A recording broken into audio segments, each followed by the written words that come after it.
Hello.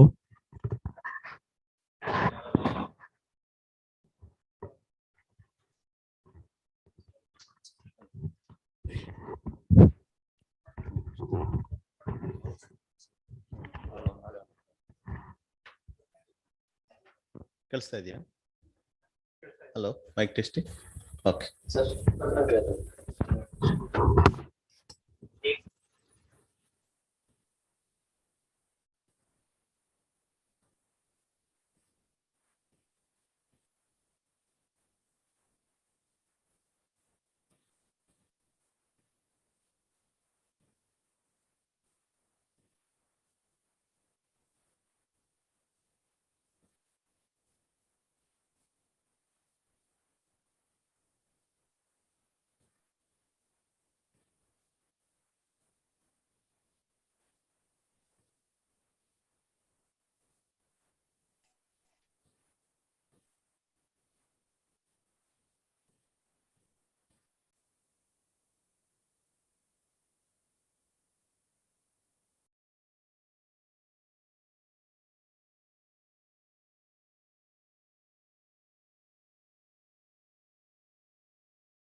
ಒಂದು 10 ಗಂಟೆ ಅಷ್ಟು ಬರ್ತೀರಾ ಆಂಟಿ?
ಆ ಕಡೆ ಎತ್ಕೊಳ್ಳಿ ಆಟೋ. ಹಾ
ತಾಯಿ ನೋಡಿ ಇಲ್ಲೇ ಬಂದು ತಾಯಿ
Hello.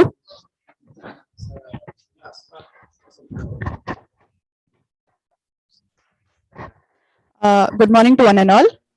A very small announcement to make. We will be starting the webinar in a few minutes. So please be joined to the webinar and listen to the session. Thank you.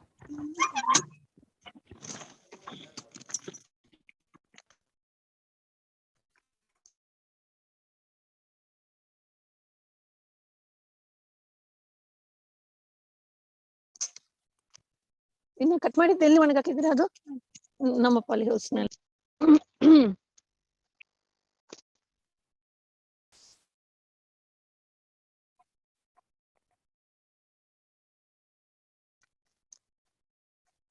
ನೀವು ಅದುನಲ್ಲಿ ನೀವು ಇದನ್ನು extra ತಗೋಬಹುದಲ್ವಾ?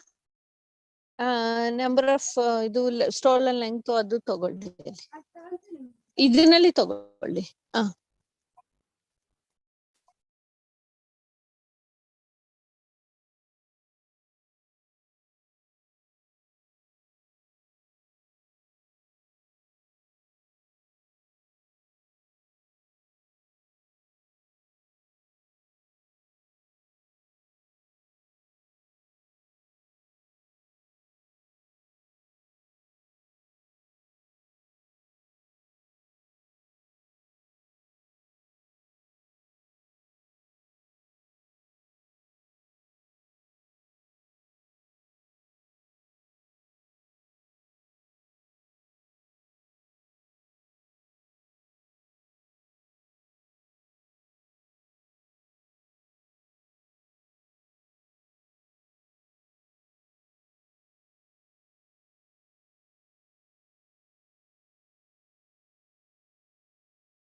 Chetan ಅದು ಇವರು ಬೊಮ್ಮನಂಗ್ ಕೇಳಿದ್ನಲ್ಲ ನಿನ್ನೆ ಇವತ್ತೊಂದಿನ ಕೊಡಿ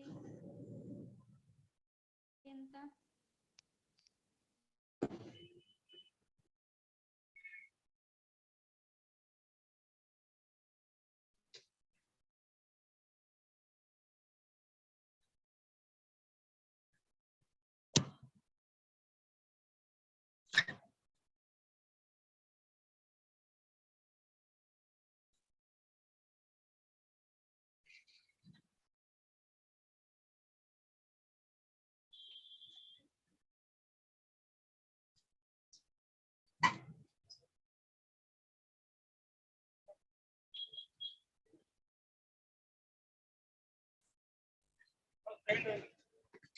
Right.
ಹಾಕಿ ಪರವಾಗಿಲ್ಲ. ಒಂದು ಸ್ವಲ್ಪ ತಡೆ ಆದ್ರೆ ತಡೆ ಅಷ್ಟೇ. ಎಲ್ಲ ಎಷ್ಟೋ ಇದಾಕೊಂಡಿರತ್ತೆ. 2 ಲೇಯರ್ ಕಟ್ಬಿಡ್ಬೇಕಷ್ಟೆ. ಬರುತ್ತಾ? 2 ಲೇಯರ್ ಹಿಂಗ್ ಮಾಡ್ಬಿಟ್ರೆ ಸರಿ ಹೋಗತ್ತೆ ಅಂತ. ಗೊತ್ತಾಯ್ತಾ? ಬರತ್ತು ಅಂದ್ರೆ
Good morning to one and all who have joined for the webinar.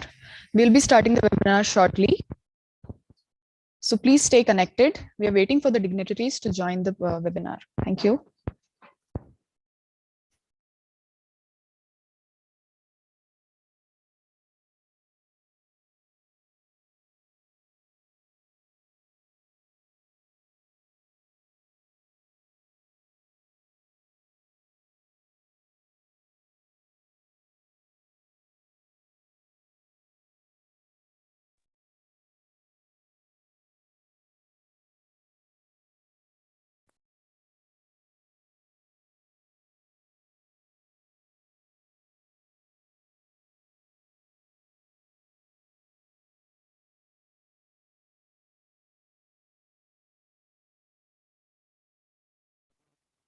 Hello, good morning to everyone.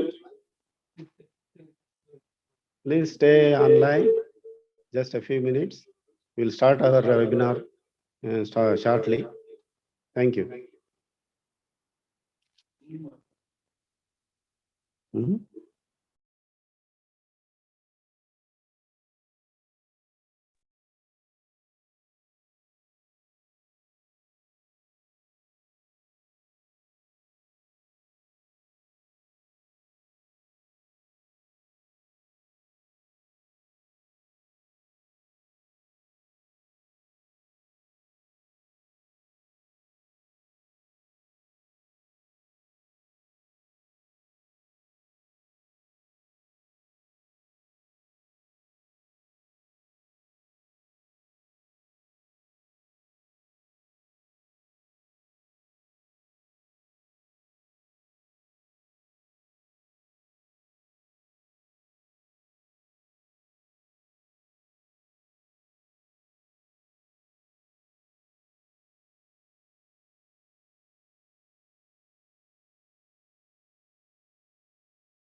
Hello, na?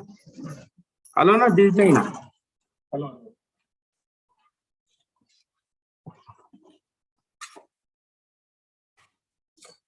Good morning, organizers. Yeah. Sorry. Actually, I was in another meeting. It's okay, sir. Nothing to worry. Okay. Take your own time. Happy New Year. Happy New Year, madam. Thank you for joining this program. Yes, I sir. told It's a Srinivasa, privilege. please. Yes, sir. Thank you, madam. Yes. So start the program, ma'am. Srinivasa.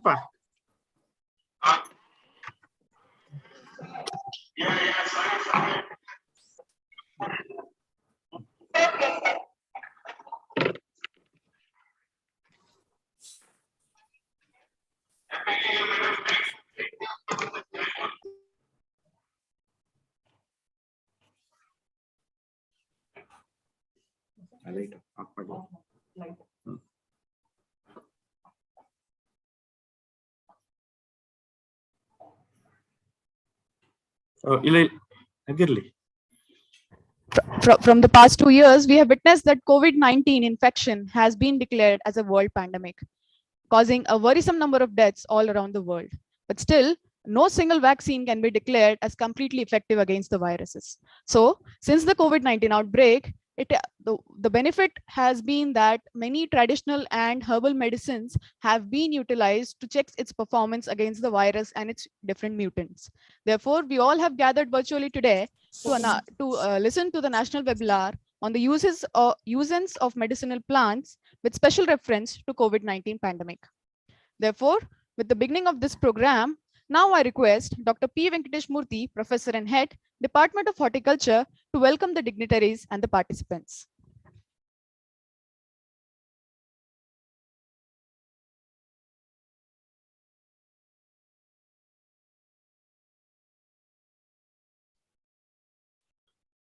Good morning, everyone. Wish you all a happy New Year 2022. I welcome you all to the national webinar on usance of medicinal plants with special reference to COVID pandemic. Today, on the 6th January 2022, we are here to attend national webinar on usance of medicinal plants with a special reference to COVID pandemic. To give a brief introduction about the webinar, the medicinal plants or medicinal herbs are being used to meet human and animal ailments or diseases since ancient times. In all Indian system of medicine and most of the pharmaceutical industries, are using these medicinal plants for preparing various plant-based drugs. And these medicinal plants have various phytochemical, and many of them not only having a ability to cure diseases, but also has a potential in boosting the immunity, which help in resist infections, diseases, and including respiratory illness caused by various viruses, even now such as the coronavirus. So in recent past, the whole world is facing a serious problem due to corona COVID pandemic. Under these circumstances, the webinar on Usance of medicinal plant is being organized today. It is my privilege that I have to welcome our Honorable Vice Chancellor, Dr. S. Rajendra Prasad sir, University of Agricultural Sciences, Bangalore, for this webinar. And also I thank him profusely for his kind support and encouragement for organizing this webinar and address the today's gathering about this webinar. I welcome the Director of Education, Dr. K.C. Narayan Swamy, US Bangalore, for this webinar, for his continuous support and also providing all the facilities required to organize this seminar. I welcome all the key officers of the University of Agricultural Sciences, Bangalore, and the Dean Agri, Dr. N.V. Prakash sir, Dean PGS, Dr. Narendra Patti sir, Registrar, Dr. Basavegoda sir, Director of Research, Dr. Y.G. Sedakshari sir, Director of Extension, Dr. N. Devakumar sir, Director of Student Welfare and Controller, Dr. S.V. Suresh sir, Administrative Officer, Dr. G. Gopinath sir, and the librarian, Dr. K. Venkatranan, US Bangalore, for providing the logistic venue of the US library. And especially I welcome key of speakers of this webinar, Dr. M. Vasundhara, Professor and Head, Retired, Department of Horticulture, USGKK, Bangalore. She is delivering a talk on medicinal plants as immune booster. I welcome you, madam. Dr. K. Rajamani, Professor and Head, Medicinal Plants, Medicinal and Aromatic Crops, Horticulture College and Research Institute, TNAU, Coimbatore. He is delivering the talk on rare endangered medicinal plants and their utility. Welcome you, sir, Rajamani sir. Then Dr. Archana, Ayurvedic physician and dietitian, founder of and director of Manasa Ayurveda, Bangalore. She is delivering a talk on medicinal plant-based formulation for immunity and health. So I welcome you, madam. I also welcome all the faculty of Department of Horticulture for their support to organize this webinar. I welcome all the teaching and non-teaching staff of the US Bangalore for this webinar. Finally, I welcome all the participants who registered from different states, agriculture universities and ICR institutes of Karnataka, Kerala, Tamil Nadu, Andhra Pradesh, Maharashtra, Gujarat, Bihar, Punjab, Uttar Pradesh, Rajasthan and other states. Also from technical traditional universities, state departments, NGOs and entrepreneurs who are attending this webinar. Once again, I welcome one and all. Thank you. Good day.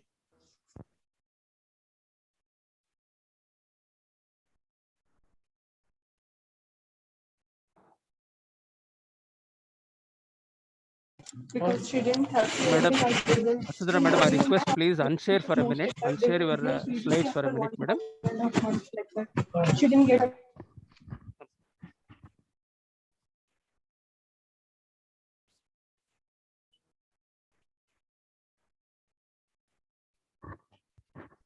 Now I request Honorable Vice Chancellor, Dr. S. Rajendra Prasad, University of Agriculture Sciences, Bangalore, for the inaugural speech. Okay, thank you. Thank you. Good morning to all of you. And once again, Happy New Year to all the participants. Respected the Director of Education, Dr. Narayan Swamy, Director of Research, and all my colleagues, officers. And the most important today is the speakers, the resource persons, especially our own university professor, Dr. Vasundhara madam. You have contributed a lot. In fact, many times I used to remember your contribution and tell many people. And also I told many people to refer your books because I used to get a lot of inquiries. So I used to tell them thank you for your contribution and also accepting today's, giving a lecture on medicinal plants as a immune boosters. At the same time, the another important person, the Dr. K. Rajamani sir. So thank you for accepting our invitations and to be a part of this and give a lecture on rare and endangered medicinal plants and their utility. In fact, one of my, the secretary, additional chief secretary, wanted to see the collections of these medicinal plants, especially Karnataka and also Tamil Nadu. In fact, I spoke to your Vice Chancellor, then Vice Chancellor, Dr. Kumar, and organized the program. I think probably you might have interacted with him, with our ACS, and he visited your this one, and he was praising such a wonderful collections you had. So today, all the participants will be benefited by your presentations. And at the same time, we have one more important. You see, this is what I expect. The connections between the doctors and the agriculturists. This is need of the hour, because unless we know what kind of medicines they treat and what is the content, so accordingly we can go for the rearing of the plants. So that way, Dr. C. Archana ji, she is an Ayurvedic physician and also dietitian. And Madam, thank you so much for accepting our invitation, be a part of this program. And you are going to deliver a lecture on medicinal plants-based formulations for immunity and health. And the most important today, all my colleagues, Dr. Srinivasappa and HOD, Dr. the Venkata Smurti, then Ammatraya. So all my colleagues working at horticulture, and the most important today, the students of horticulture department and also the students and the participant across the country. I'm very happy. So many people have been, joined this program. In fact, you see, year 2021 was declared as the International Year for the Fruits and the Vegetables. During that time, I called the HOD, please organize some program, related to this, international year. So accordingly, they have organized the series of program, and now they have organized this program. I must compliment to HOD and also all the faculty, especially to Dr. Srinivasappa. So now, if you look at this topic which they have selected, really I would like to compliment. Today, all of us, today third wave has started, the COVID, Omicron, so many nomenclatures have been given, and still we are in the tension, and a lot of things are going on there. Yesterday, the government has taken a decision to again for the lockdown till 19th during the evening hours and the weekend. So why these are all the things? Because of the COVID-19, which was started in the 2019, and it was spread like anything during the 20 March onwards, and it has created a havoc not only in India, in the entire world. That is the the things which But so what is the solutions? You see, if you look at the virus and other things, it is not only the COVID. There are so many things which may emerge, and still they are persisting. They are waiting for the opportunity to get into the system. But how to address and how to control this? So one of the best thing is we have to build the immunity among ourselves, so that we can resist all these kind of the pathogens which is come in the way. So friends, if you look at these kind of things, in the sense the COVID, maybe tomorrow, so many things. If you look at all these things, we started thinking. If you look at the earlier, the Ayurvedic and other the medicinal and herbal plants we used to use for so many diseases. See, if you look at the industry, the traditional system of medicine, which has evidence from the ancient scripts, that is Charak Samhita and also Shruta Samhita. So these are all the things. And now we are also talking about Ayurveda, Siddha, Unani, and so many things we are used. Still, I remember when I was a childhood at the village, when there is a cut or the wounds happen to our finger or the toes, other things, immediately we used to go to this tumbagida. That is, I don't know the scientific name of that. Just to take it and make some kind of juice and put it on our wounds, it is clear. So that means that is a kind of effectiveness there. So today we are taking antibiotics and also put the neosporin. So many things we are using. So that is how our earlier people we used to do it. If you look at the biodiversity in India, you see among the 15 mega biodiversity rich countries in the world, India is the one of the important country. And we are having almost 8,000 medicinal plants which are naturally occurring, and some of only few of them we are cultivating. So today there are herbal drugs which are used for the curing of almost all human and the animal ailments, including the incurable disease like cancer, HIV, AIDS, etc. So today, what are the health? See, herbals are also known for the several health benefits. Today, you might have seen many people use this, the amrutaballi tinnadu, then again, so many things they eat. That means it is not only for the curing, because they have certain kinds of the things. They are called, they may be antioxidants, they mean immunomodulators, and antimicrobials, anti-inflammatory. So aids in digestion. You see, these are all the things, and so it, like there's so many benefits we are having from this, herbs. So how to make use of these kind of things in the things? If you look at the total medicinal and aromatic area during the year 2021-22, it is almost 6.53 lakh hectares, and with a production of 8.12 lakh tons. So it was less during the 2019-20, which is around 6.41 and 7.34. That means why I'm referring this data, that day by day, especially after this COVID incidents, the demand for the medicinal and aromatic plants is increasing. As a result, area under these crops are increasing.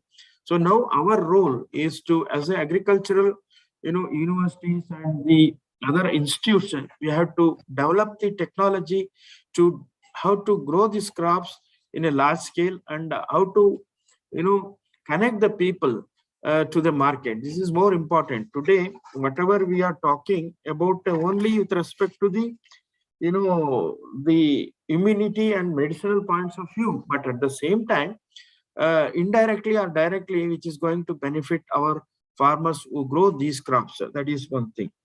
Then, if you look at the, as I mentioned, these things boost our immunity are ashwagandha, just I told you, tulsi, amrutaballi, amla, ginger, turmeric, and black pepper, garlic, flax seeds. Probably you have seen when the COVID was there, people started giving all these, medicines to eat so that there will not be COVID. That is the kind of things has been, their impression is there among the people. So with this, I would like to mention one thing. As our lifestyle is getting techno-savvy, you see, people are tensed and always busy, and are moving away from the nature. In the sense, now people are finding, so at least weekends we should go and have a fresh oxygen. So now that's why even the weekends, the traveling is also increasing. That means during these 5 days or 6 days, their lifestyles are totally different. So we cannot, sometimes escape from the nature, because we are the part of the nature. As herbs are natural products, they are free from side effects. They are comparatively safe and eco-friendly and locally available. So we must concentrate on these things. And these herbals and herbal products are today symbol of safety, in contrast to the synthetic drugs. Although herbs had been prized for their medicinal, flavoring, and aromatic qualities for centuries, the synthetic products of the modern age suppressed their importance for a while. So now this seminar certainly help us to, address these issues. How really we have to show our importance and give and grow more these medicinal and aromatic plants. So with this fact, I would like to, compliment and also wish this seminar, that is Usance of Medicinal Plants with special reference to COVID pandemic, organized by our horticulture department, is more appropriate. And the experts which they have selected, 3 experts, are really well experienced, rich knowledge about this, and their talk certainly benefits all the participants. Almost 148 participants are there to at least listen, adapt. I know entire things may not be able to adapt, at least part of this can be adapted, and awareness has been going to be created. So with this, thank you. And once again, I would like to recall certain the products given by Dr. Vasundhara Madam. Madam, you have given something, when you are stressed, you put this and smell it. So that is a kind of, I don't know whether, what do you call, perfumes or something like that. Still, I'm using it, madam, and it is helping us. At least for that moment, it will change my mind and I'm coming out of with some of the stress. So I hope such many products are available and it will be useful. What I suggest in this seminar, the more awareness and other things should be created here. Our university, especially the Medicinal and Aromatic Division, is well established way back from Dr. Faruqi, followed by Sriram, then Dr. Vasundhara Madam, now Dr. Sriram, the Srinivasappa. They're doing good job with the support of HODs and other things. I wish all the best and great success of this today's webinar. All the best. Thank you once again.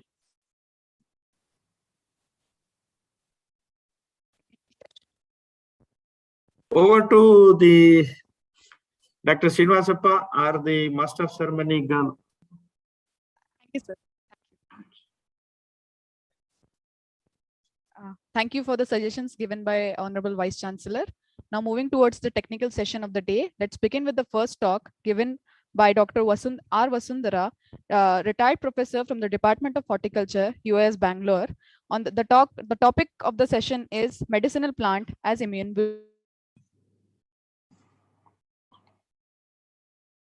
Hello.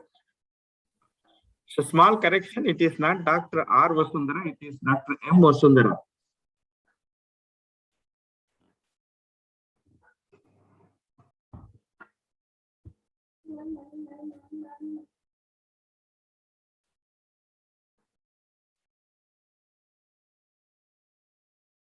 Shall I begin? Some technical features from the head. I think just I'll call them and inform them, madam.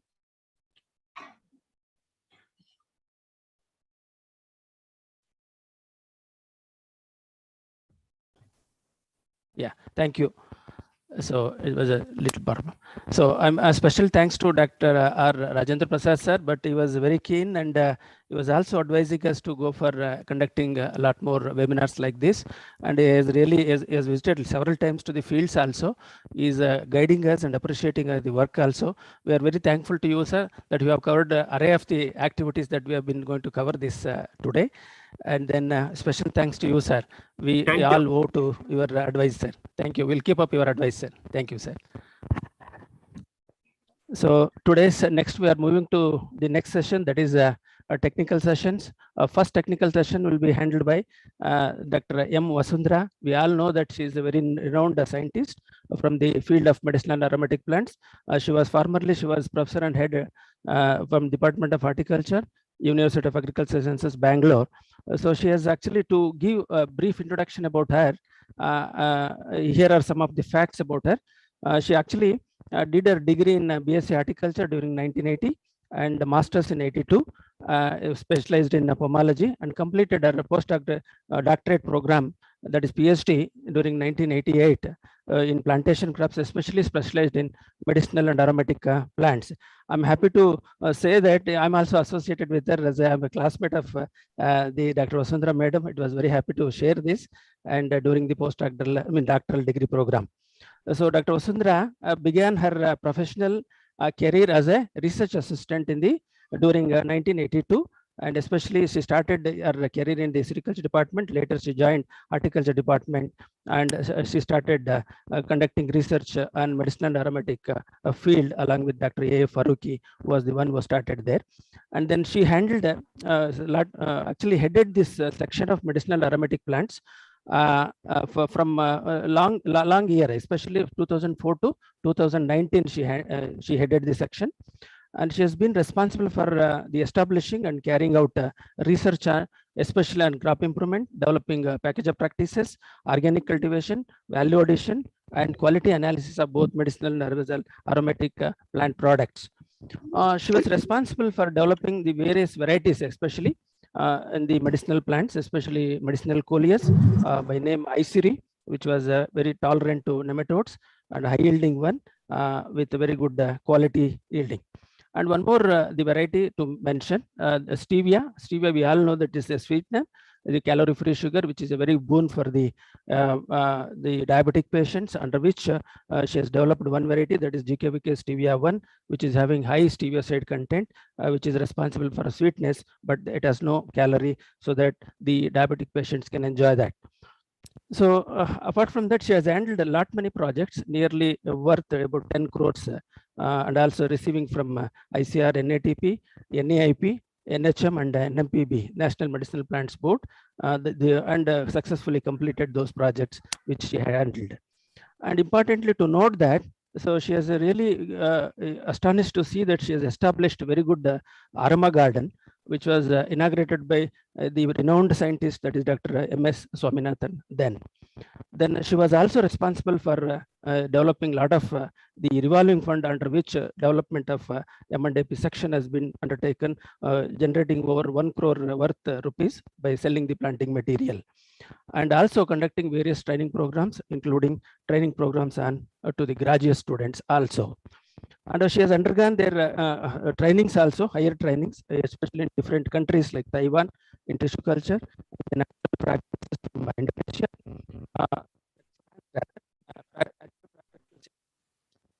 Was speaker for various institutions from abroad, especially from America, Indonesia, Nigeria, Mauritius, etc. She also a national consultant for FAO Rome, and then besides being a member, IMC, the Directorate of Medicinal Aromatic Plants Research, and an expert committee member for sourcing proprietary chemicals to KS and DL, Government of Karnataka. She is also a recipient of Best Author Award for the Kannada book from Karnataka Science and Technology Academy, Government of Karnataka. She has guided more than 32 MSc students, 7 PhD students, and published a lot many research papers, over more than 150 research papers, 50 popular scientific articles, and more than 50 books, manuals, brochures, so on and so forth. And she is also a recipient of Meritorious Scientist Award by Essential Oil Association of India. It's called EOA in 2000, and a Distinguished Women Scientist Award from US Alumni Association during 2004. And Dr. Vasundhara, recognized as due to her contribution in agriculture research, US Bangalore facilitated her with Neta Sarvabhauma Rajkumar Sanmana Samiti Award for the best agriculture research, and especially on the Foundation Day, that is during 2016. If you go on listing, there are several. I'll just cut short here. And like institutional, she also involved in bringing a lot of institutions together, having some more of MOUs with the university. And overall, she made a dent in the department, especially in the medicinal and aromatic plant section. And there's a lot she's been contributed. Sorry. And when we approached her, she was kind enough to accept this assignment to deliver the talk on especially medicinal plants and as immune boosters. Now I request her to sincerely request and invite her to present her topic in the webinar. Thank you, madam. Please welcome and share your screen.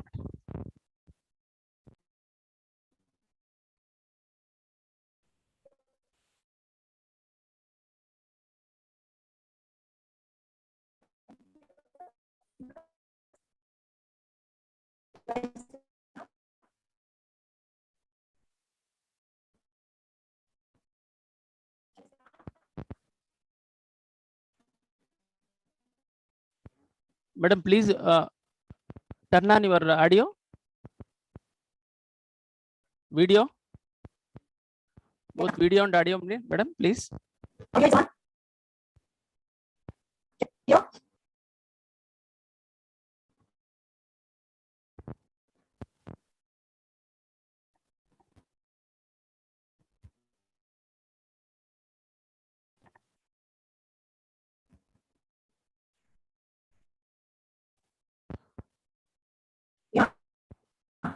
Is it audible, madam?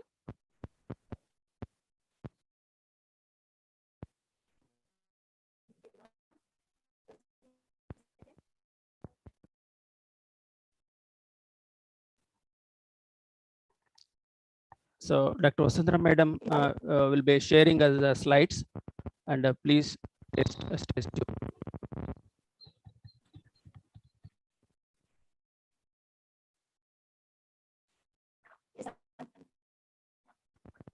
Yeah, I will be sharing. Yeah. I would like to wish university, the Vice Chancellor, my own faculty members, my colleagues, students, a very, very happy New Year. Even in the pandemic year, we hope that at least 2022, we will be free of the pandemic. We may not abruptly end the pandemic, but maybe it will peter out. Let's give its time by following simple measures of keeping safe distance, hand washing, then wearing masks. These are simple measures which can keep anybody safe and healthy during this pandemic. So I think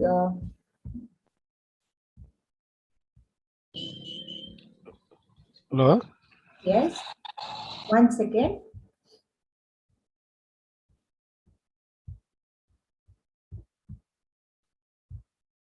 I'm just starting the slideshow.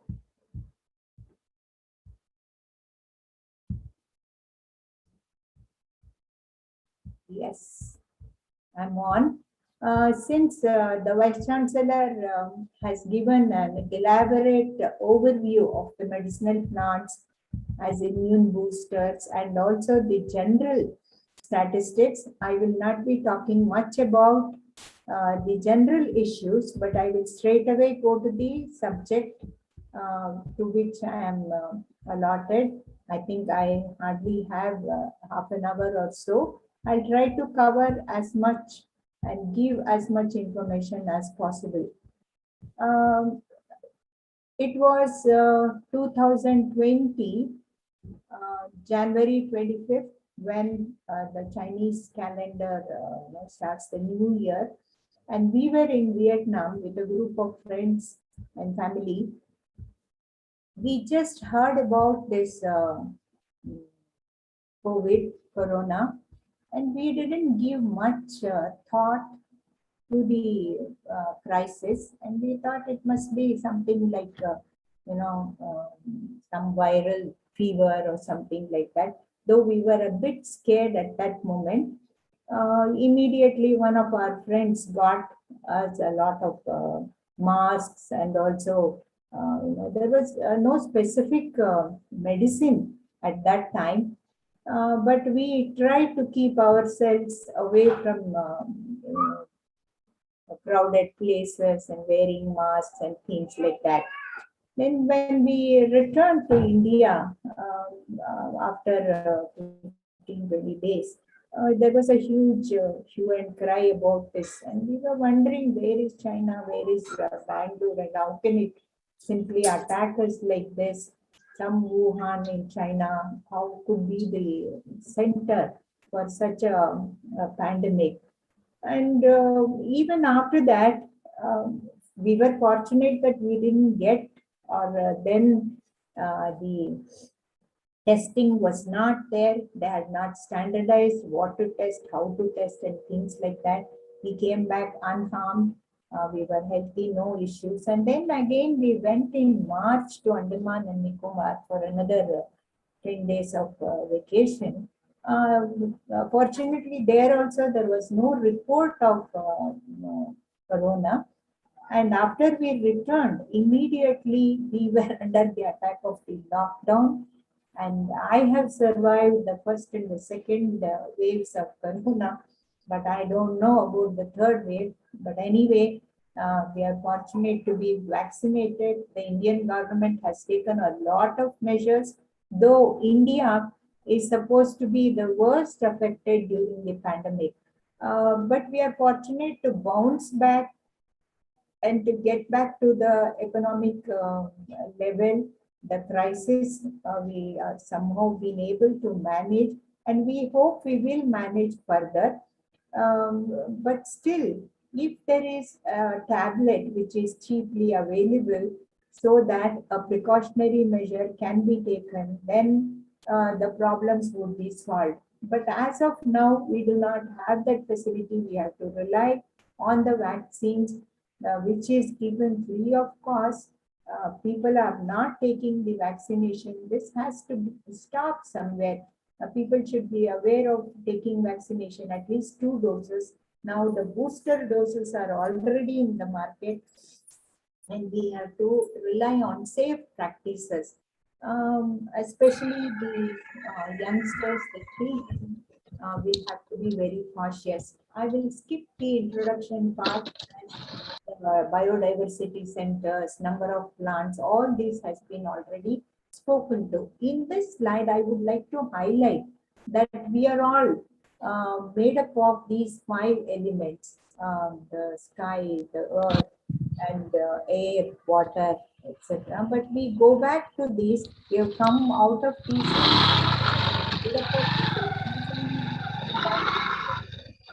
So we need to understand that these elements only have to help us in retaining our health. The prospects of the plants is that almost 25% of them have been derived from the plants, and a lot of prototypes have also been isolated. We have a very strong system in India that more than 700,000 practitioners are there. This might have gone up, and many practitioners may not even be registered, but still, this is to say that we already have a firm basis of Ayurveda, Siddha, Unani Yoga, naturopathy, etc. in our Indian systems, which can help to take care of our health. And some of the major health issues besides the corona that we have been facing is after the World War II, metabolic, immunity, and obesity, diabetes, etc.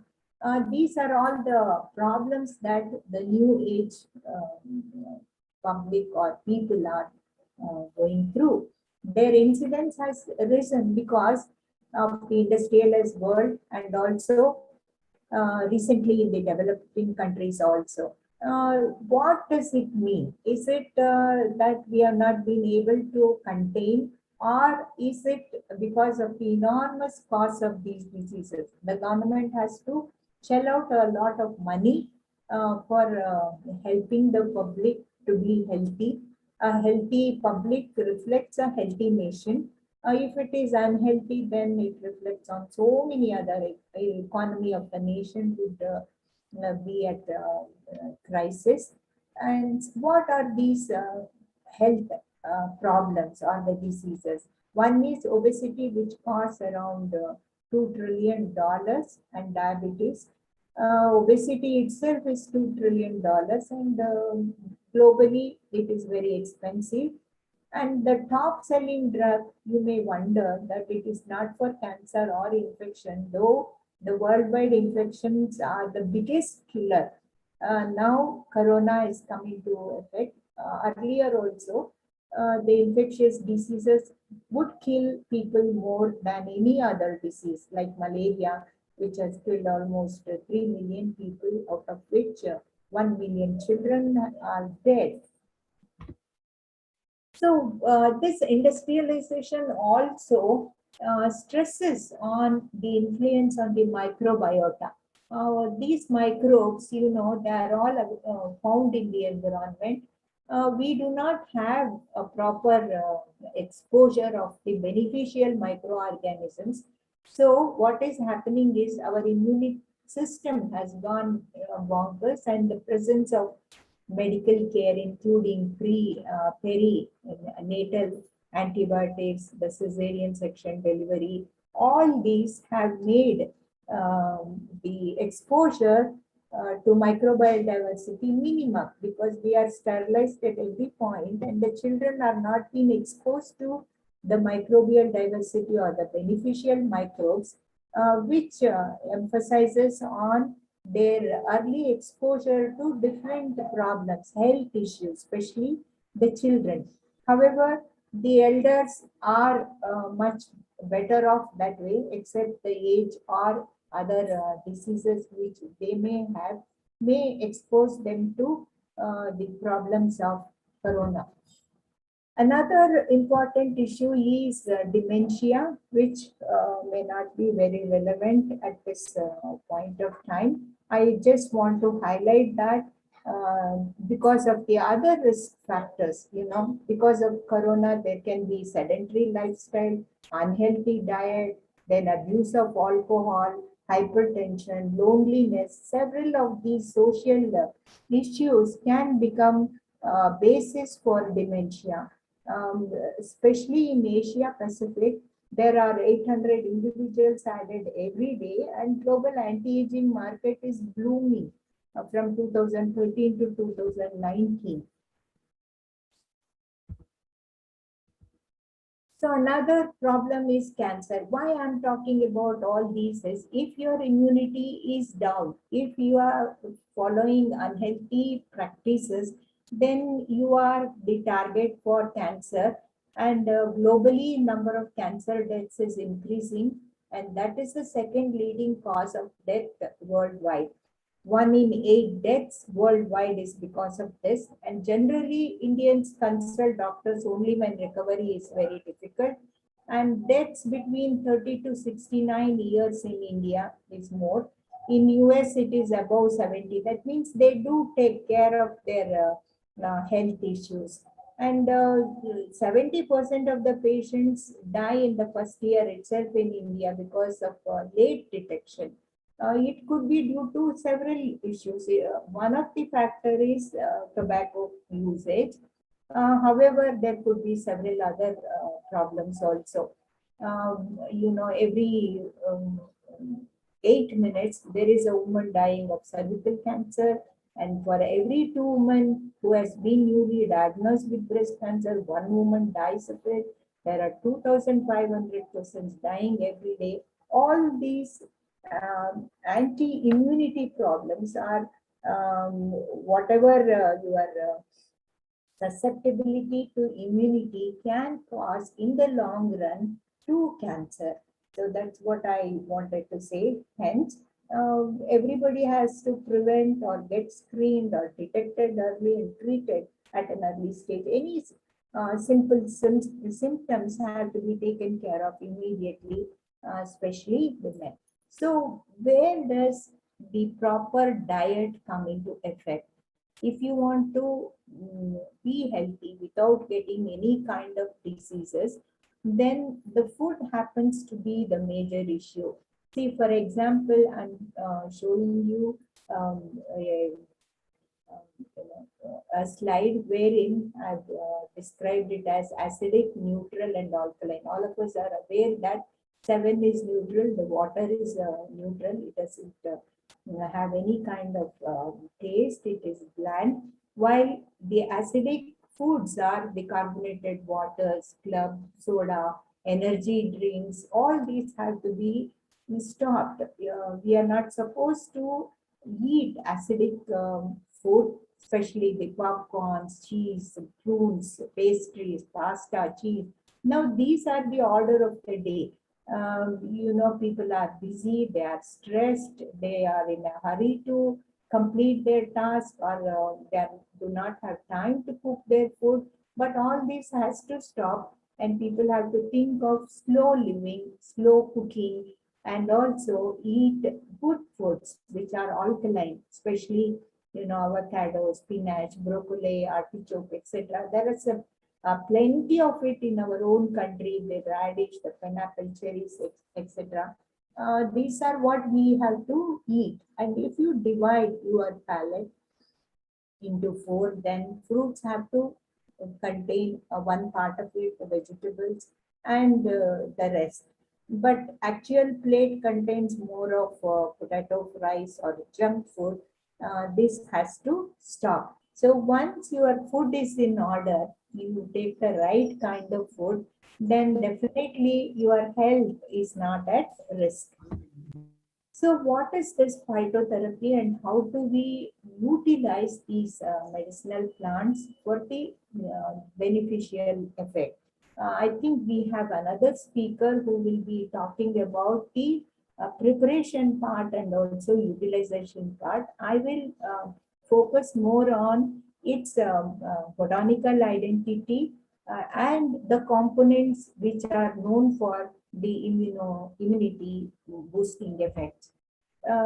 What is this phytotherapy? They're all plant-derived medications for treatment and prevention.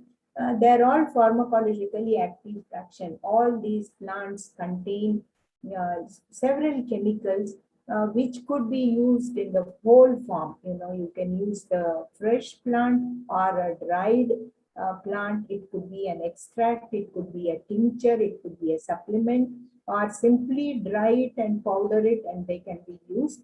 And phytotherapy is more accessible to the general world. Even Dr. Rajendra Prasad was mentioning about Pinospora cardifolia, pepper, turmeric. So the kitchen itself becomes a medical kit, and it is accessible to each and every one of us. We need to depend more on these natural products. So the first one of it is aloe vera.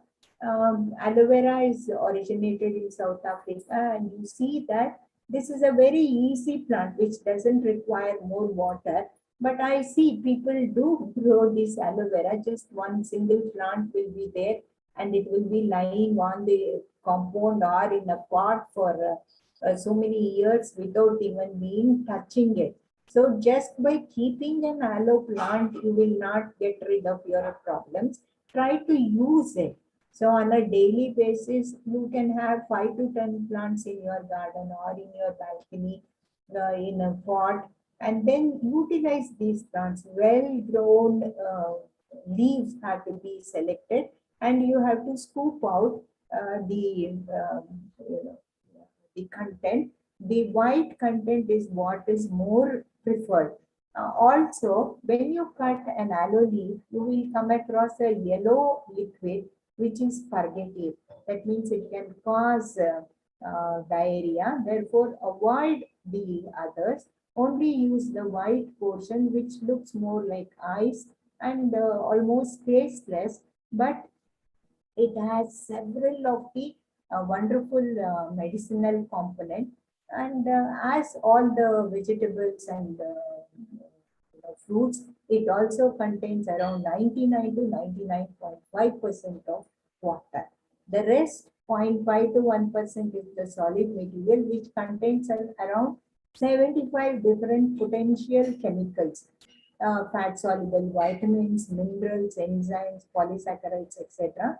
So the different parts also contain different percentages. The rind contains 20 to 30%, pulp contains 70 to 80%, etc.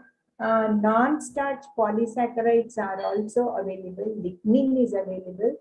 Acemanan is another component which is found, which is also, it provides, it enhances the activity of immune cells against cancer. So these are the other vitamins, specifically vitamin A, C, F, vitamins B, thiamines, niacins, etc. Anthraquinones are there, barbaloins, sterols, salicylic acid, etc. The bioactive consequences, for the anti-tumor and antioxidant properties are also being given. Several experts and scientists have worked and evaluated the immunomodulatory activities, anti-inflammatory actions of the aloe vera gel, and also the immunomodulatory activity has been already tested. Another is a very common plant that is found and also known for its bitterness. It is called as kalameg because it is very, very bitter, and it is also called as king of bitters. Alcoholic extracts have been used, which contains andrographilite around 2 to 2.25%. It has cytotoxic effects against several cancer cells. Then it has antioxidant enzymes, several lactate dehydrogenases available, and several work has also been conducted, on the mice studies, and even on the cancer cells, a lot of work has been conducted. Calamate is also utilized in snake bite also. They do extract an oil which is very good for skin formulations also, and even chronic fever, hydrographis is very much needed. Another is allium sativum, or our very simple garlic, which is a source of several chemicals, flavonoids, then allicin, allicin, allicin, etc. It also inhibits the genesis as well as the growth of the cancer by enhancing the activity of the NK cells and also the macrophages. A simple garlic. And Japanese have realized that the aged garlic extract inhibits the growth of several of the cancers, breast, bladder, skin, etc. Metastasis is also found to be inhibited because of the garlic. So the National Medicinal Center and Hospital in Japan has revealed that garlic oil is known to contain an amino acid. It is a suppressor of T cells. It increases. It has shown significant therapeutic effect in the stomach and the intestines. And this is generally utilized. Another simple plant that is found in and around us is Adathoda vesica. It is also known as Adsoge. Adathodai means goats do not touch or eat. There are almost 7 to 8 different kinds of Adathodai which are not touched by goats, because goats seem to devour anything that comes across, they come across. But this particular plant is also having a bitter component, an alkaloid caused by cystin, and a ready-made Vasaka syrup is also available in the market. It can also be used. Generally, when a person is suffering with corona, the major part that is affected is the throat or cough and cold. These are what generally is encountered. Therefore, using this particular plant, eating a few leaves can also help in controlling the cough, the persistent cough, and it contains a lot of flavonoids. Oral administration can be taken. It is very easy to cultivate these plants, and majority of these plants are available in GKBK in the medicinal section. Another plant is very interesting is Justicia vainadensis. It is also called as Maddu Poppu in Kodagu. Generally, it is consumed during the Ati Masam of Ashad Masa during June, July on a particular day. The reason is it contains several pharmacological properties. It has a very high antioxidant property, and during that period, if it is consumed, then you can be happy the whole year. And the Kurgis make it a point to distribute it to everybody, even if they are abroad, this plant or the preparation somehow finds its way to them, and it gives a deep purple colored extract. It is consumed during that particular day, and it is known to acquire a particular medicinal property every day. On that particular day, it contains around 17 pharmacological properties. We checked this in our own university, GKVK, and we also realized that a day prior to or a day after, some of the medicinal properties will be lessened or reduced because they are all biological materials. They keep getting converted from one to another. So maybe that particular day influences maximum amount of the medicinal properties in that plant. Another is asparagus, another simple plant which is known to you. It is not the what do you call the ornamental plant. It is the asparagus racemosus. It has medicinal properties. You can see the roots, which are the medicine. You can see these white roots, which are peeled and made to look like this. Even the powder you can see. And these powders are supposed to be containing the steroidal saponins. I have heard many people talking very low of Ayurveda drugs or plant-based medicine, saying that they all contain steroids. It is not so. If you buy any drug from a quack, then naturally you are bound to have some steroids-based drugs.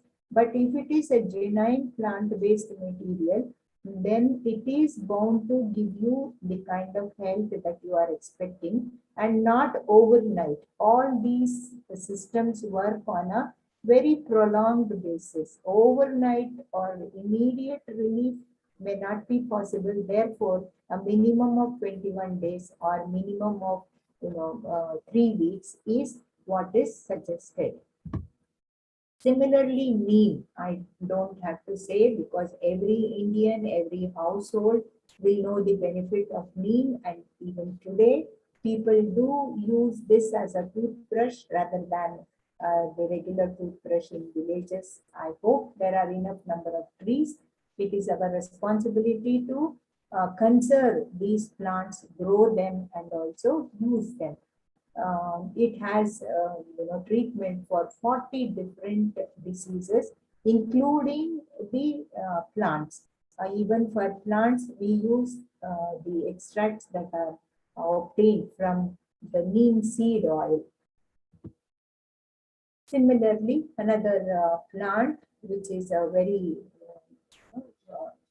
popular plant, I should say, Brahmi. It is a very valuable supplement. It contains bacoside A, B. It has antioxidant enzyme status. It also downregulates the tumor development. It enhances the nerve impulse transmission. Therefore, people who do have problems of memory power are using these plants. And do not confuse this bacopa for Centella asiatica, though they contain same asiaticoside and bacosides, which are meant for improvement of impulse transmissions. These are used for learning skills, perception, memory, etc., without any side problems. There are several works that I have quoted. Many experts and scientists have worked as an anti-diarrheal herb, then in regulating stress biomarker levels, supporting the brain, then efficacy in the treatment of brain inflammation. These are all some of the problems that a patient of corona after recovery may also face, and then these herbs become very, very valuable. And it can be easily grown in houses, especially in urban areas also. It's not an issue. This is another tree, Commiphora whitei, which is also called as Google. It is suggested more for anti-obesity and it also suppresses activation of NFK-like polypeptides. It inhibits tumor cell invasion. Therefore, if you are slim, then there are chances of a person not getting cancer is more. This is what is Centella asiatica. It contains anti-ulcer, anti-inflammatory, immunomodulating, anti-proliferative, antibacterial, antioxidant. You name it, all kind of pharmacological activities can be seen in this particular plant. Now, during the corona time, it is only the pharma industry which is making money, not any other industry, I should say. Therefore, if a person is careful in selecting the proper food, also the proper medicinal plant or its raw material and use it, then definitely you can get over several of these issues. Our own favorite turmeric, you can see it has so many activities. The normal cells which get into tumor cells, the proliferation, the tumor growth is all reduced because of curcuma. So on a daily basis, if turmeric is utilized in a proper dosage, then turmeric can be very, very helpful. In the whole country, people do use turmeric rhizome itself for cooking, and we are very well aware, but we do not take curcuma in the right dosage. The whole family may use hardly quarter chamach curcuma, which is not correct. So every day it can be used in the form of dilution. Early morning it can be taken along with water, honey, or any other simple water formulation can be utilized. Every person can drink this.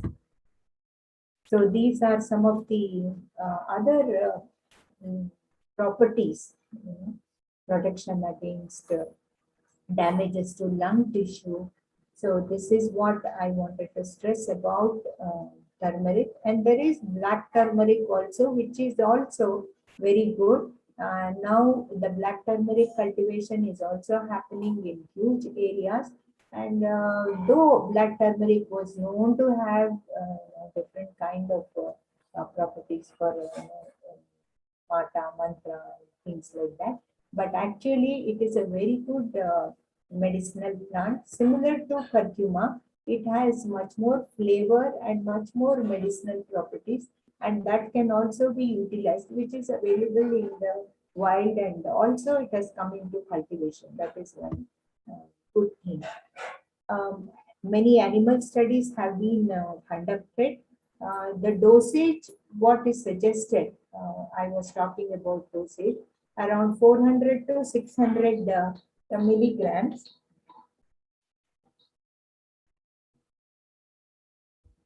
So I will quickly go through. I think I am running short of time. So I was supposed to, it was 10:30 to 11:15, since the inaugural program went on for a long time. I was not able to. So I will quickly, anyway, I'm sharing you the slides. You can go through it. This is the Tinospora. Then we have the fantastic ashwagandha or the vidania. It is an anti-stress herb. It has inhibitory activities. And I'll come to the last alphabet of English, the Gingiber officinalis, or the first ginger in Ayurveda. Oxygen, like the Vice Chancellor was talking about. So you go into nature, enjoy nature, be with nature, be with the plants, and many of your problems will automatically vanish. Similarly, zinc, which is found in spices, like dill, anise, basil, cinnamon, cardamom, these can be consumed to get rid of many of the problems that we face. What we need is simply 20 milligrams of organic zinc, and it is available in our food. So some of the formulations, I think Dr. Archana will talk in detail about it. And then there are several theories about the nature interaction and stress reduction theory. The recovery will be very fast when you are with nature. Therefore, stay close to nature, silence yourself. We also need to listen more rather than talking more.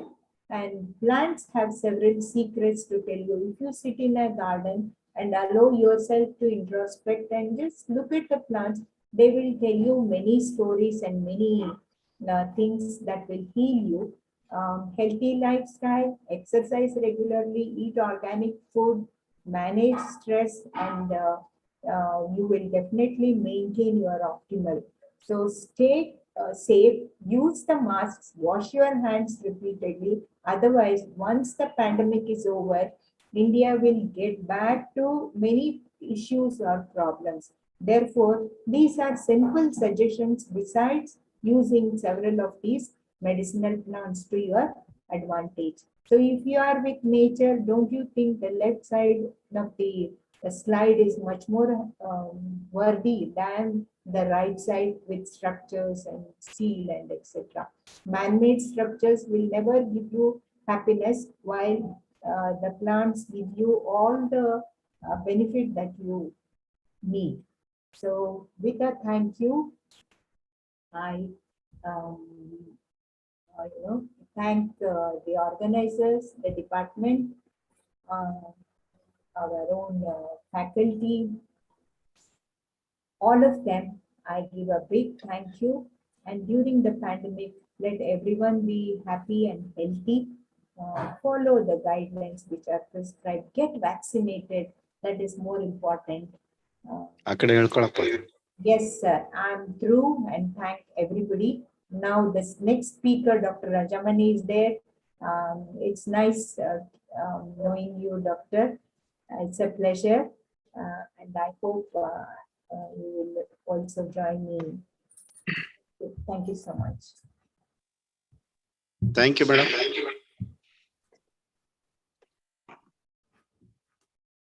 Thank you. Thank you for the elaborative session, ma'am. Thank you for making us acquainted with the different medicinal plants and different properties. Now, I am moving towards the next session of the webinar, which is delivered by Dr. K. Rajmani, Professor and Head, Department of Medicinal and Aromatic Plants, TNAU, Coimbatore. The topic is rare and endangered medicinal plants and their utility. Therefore, I request Dr. Srinivasa to introduce the speaker of the session.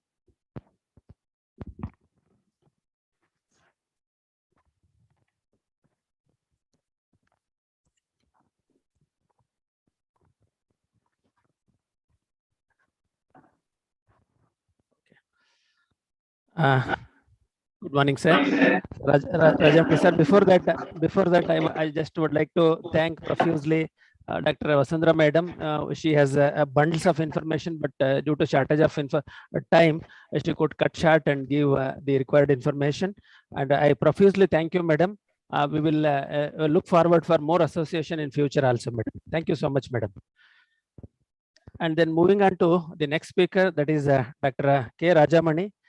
He is also a well-known person in the field of medicinal and aromatic section, and actually he has a very good association with the US Bangalore.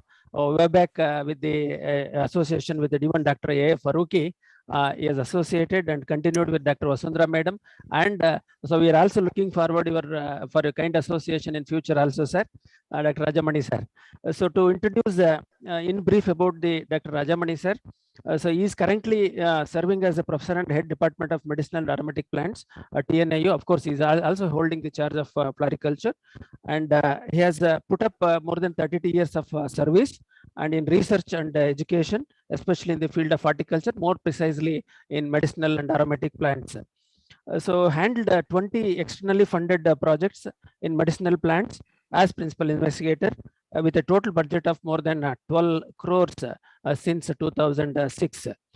So also serving as a co-editor and for 2 research journals, especially Journal of Medicinal and Aromatic Plant Sciences by CSIR, and the International Journal of Medicinal Plants published by Ayush. We all know that Ayush is taking a lot of initiative in especially bringing up these medicinal aromatic plant section and merging with the other systems of medicines too. Then published, he also published a Flora of Botanical Garden, which VC was also appreciating. And then Dr. Raj, especially in Rajbhavan, Chennai, in the Botanical Garden TNAO. So it was very wonderful, sir. So we really thank you for such initiatives. And also renovated the prestigious 112-year-old TNAU medicinal, especially botanical garden, in especially recently last year, that is 2021, by adding more than 1,200 new botanical species to it. Then he has also established a state-of-art for rapid secondary metabolite extraction laboratory by spending amount of 2 crores, especially in Tamil Nadu Agricultural University. It is a very appreciable, sir. So instituted 9 MOUs between Tamil Nadu and other institutions, especially user industries for medicinal plants research in particular. So he has published a lot number of research papers, which is accounted more than 90 numbers, and also is visited many countries for the research and other activities, especially in USA, China. He has visited USA, China, Israel, Netherlands, Thailand. There are so much of work he has been put up in this particular field. So therefore, we have requested him to give a special talk, especially on rare and endangered species, and he has with this special contribution towards this field. And now I request Dr. Rajamani sir to give a talk on rare and endangered medicinal plants and their utility with especially with the present situation, sir. Thank you so much, sir. We welcome again, and we look forward for your presentation. Thank you, sir. Thank you. Am I visible and audible to everyone? Visible and visible, sir. Yes. It's audible. Good morning, Yes, all the scientists and students. First of all, I would like to thank the University of Agricultural Sciences, the Department of Horticulture, for inviting me to contribute this paper. That will be like sharing our experience. I have a few number of slides, but mostly I will be talking from my heart, because I owe my credit to the GKVK Bangalore, especially the galaxy of eminent persons. The previous speaker, Dr. Vasundhara, and Dr. Faruqi, to whom I really owe them a lot of thanks. The reason being, so that was my first exposure, and 1997 for 3 months. I was with Dr. Faruqi undergoing a training program, and that exposure gave me a lot of inputs to my thoughts, and it was like instigation to me to learn more on medicinal plants, and that was the starting point in my career. I would personally like to thank Dr. Faruqi, Dr. Vasundhara. So we consider them as the pillars of medicinal plants research. And I'm also thankful to the Vice Chancellor for giving great honor to me, and for this good opportunity to be here. I also like to acknowledge the presence of Dr. Himabindu, Dr. Vasant Kumar from IHR. So they were also the contributors to the medicinal plants research.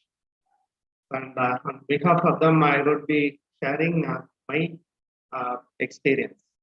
So I would like to thank Dr. Videsh Murthy, Professor Head, Department of Horticulture, and Dr. Srinivasa for your good introduction about me. So my presentation will be slightly different. Dr. Sudra Madam has given all the information related to medicinal plants after COVID, how the Ayush is viewing the medicinal plants, and the kind of utility pattern covering various species of medicinal aromatic plants. So in my presentation, I'll be just covering briefly about the use of rare plants, endangered medicinal plants connected with COVID. So how are these medicinal plants, their extracts, their molecules are being now viewed in India, the neighboring countries. Sir, Rajamani sir, sorry for interruption. Yes. Sir, this is Srinivasappa. Sir, can you please make it to the slideshow, sir? Already I have moved to slideshow. Yeah. So it is coming? Now it is okay, sir. Fine, sir. Thank you. Okay. So now,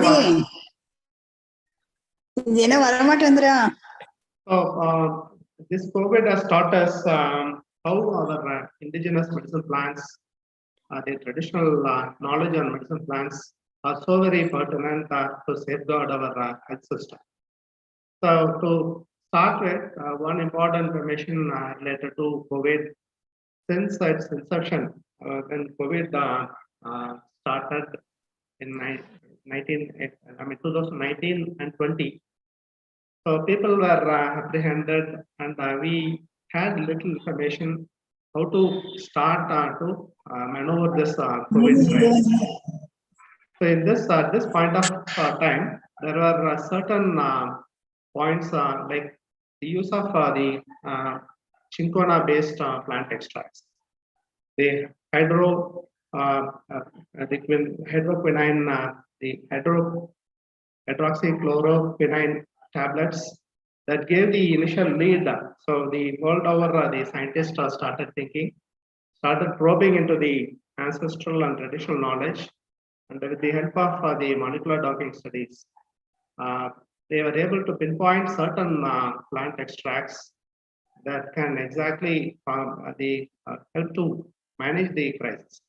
The first the molecule which came into the world for usage was the HCQ, popularly the remdesivir. So most of you would be knowing how the world was wantedly looking for the HCQ. In fact, India was one of the country which was looked upon, and we helped many countries in providing these molecules, HCQ-based molecules, and many tons of drugs are exported to countries like US and other countries. So why I'm mentioning these plant extracts? In India, we have the Ayush, the umbrella, which is the main domain that supports the many health systems. So we have many the Ayush, Unani, Siddha and homeopathic medicines, which were time tested for many therapies. So today we have this Ayush prescriptions, numbering many number, like Ayush 64 is one product, Ayush 56 is one product. Like that, we have series of Ayush formulations prescribed for various therapies. Dr. Vasundhara Madam was pointing out those things are also. And if you consider the medicinal plant raw material as such, so the demand for the medicinal raw material, nobody ever imagined. So this much demand would come up in the last 2-3 years. So like for example, the ashwagandha, tinospora, andrographis, then tulsi, cinnamon, all these spices plants, then the Swarshia cerata, glycyrrhiza, all these are medicine plants now being talked upon. So previously, these were one among the hundreds or thousands. But now every day there is talk about the raw material of these medicine plants, just because they are in huge demand. So all the Ayush industry, the herbal industry, they face serious shortage in the raw material of the medicinal plants. A few reports about the consumption of Indian medicinal plants post-COVID. Just the main plants alone, and just highlighting aconitum and Aegil marmellus, andrographis, asparagus racemosus. This shadavari is one medicine plant which is being used in many of the Ayush formulations. So these are very slow-growing medicinal plants, commonly found in the scrub jungle. But now the demand is so much. The shadavari price has gone up many times. It is the price of shadavari root is more than 150 to 200 rupees per kg, which we never imagined 3 years back. So like that, the natural remedies, Bangalore. one of the premier, the Ayush company, which is manufacturing the extracts and the phytochemicals. So they have calculated many medicine plants, so like Andogravis, Neem, Coleus foscoli, and Garcinia, Philanthus, Solanum nigrum. These medicine plants, what they say is the requirement exceeds 50,000 kg annually. So this is a good news in one side.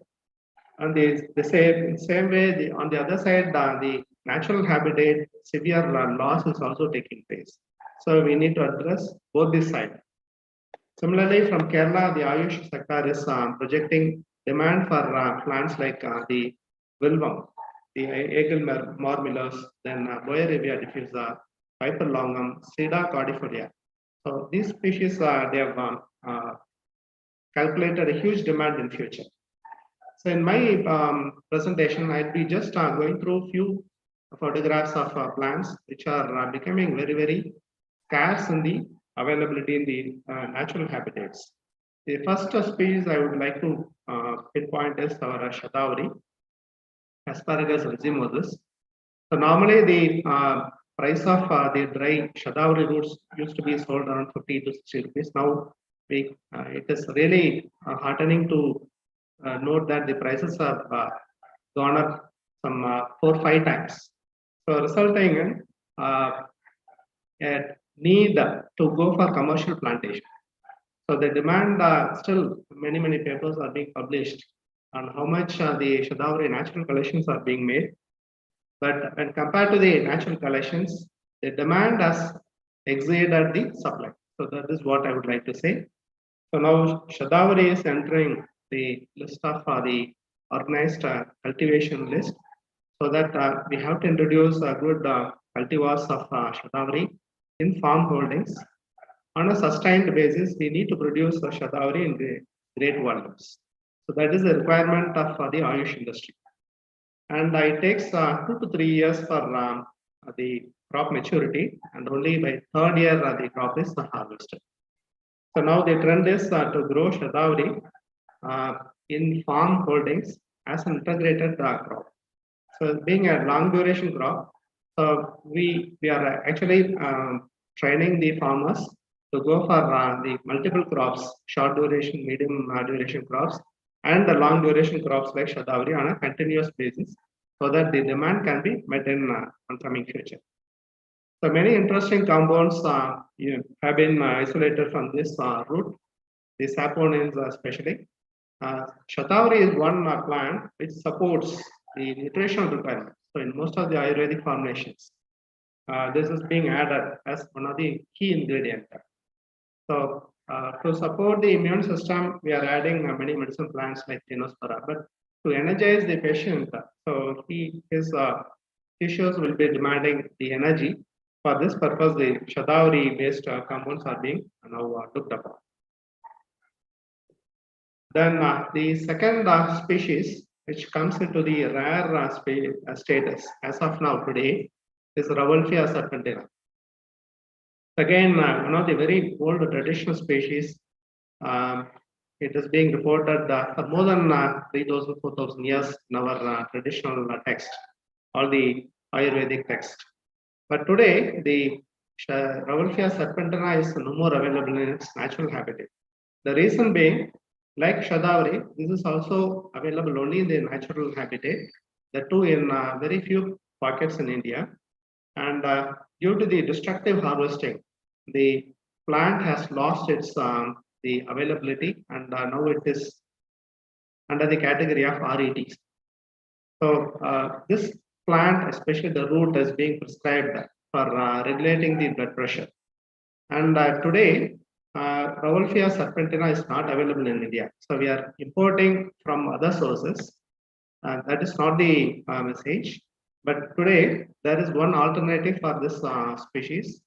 Instead of Rauwolfia serpentina, Rauwolfia tetraphila is being looked upon by many of the pharmaceutical industries. So instead of roots, they are targeting the Rauwolfia tetraphila leaves. Tetraphila leaves are considered to be very vital in promoting the immune system. So this is one aspect I just wanted to share. But as of now, no genetic improvement has been done in Rhodesia tetraphylla. And our university, TNAU, has started collecting the various genotypes, ecotypes, and we are still in the preliminary stage.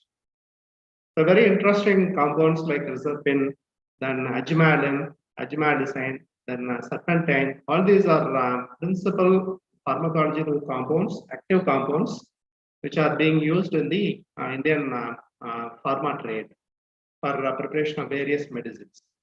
So this particular species requires more of research and promotion in the farm holdings.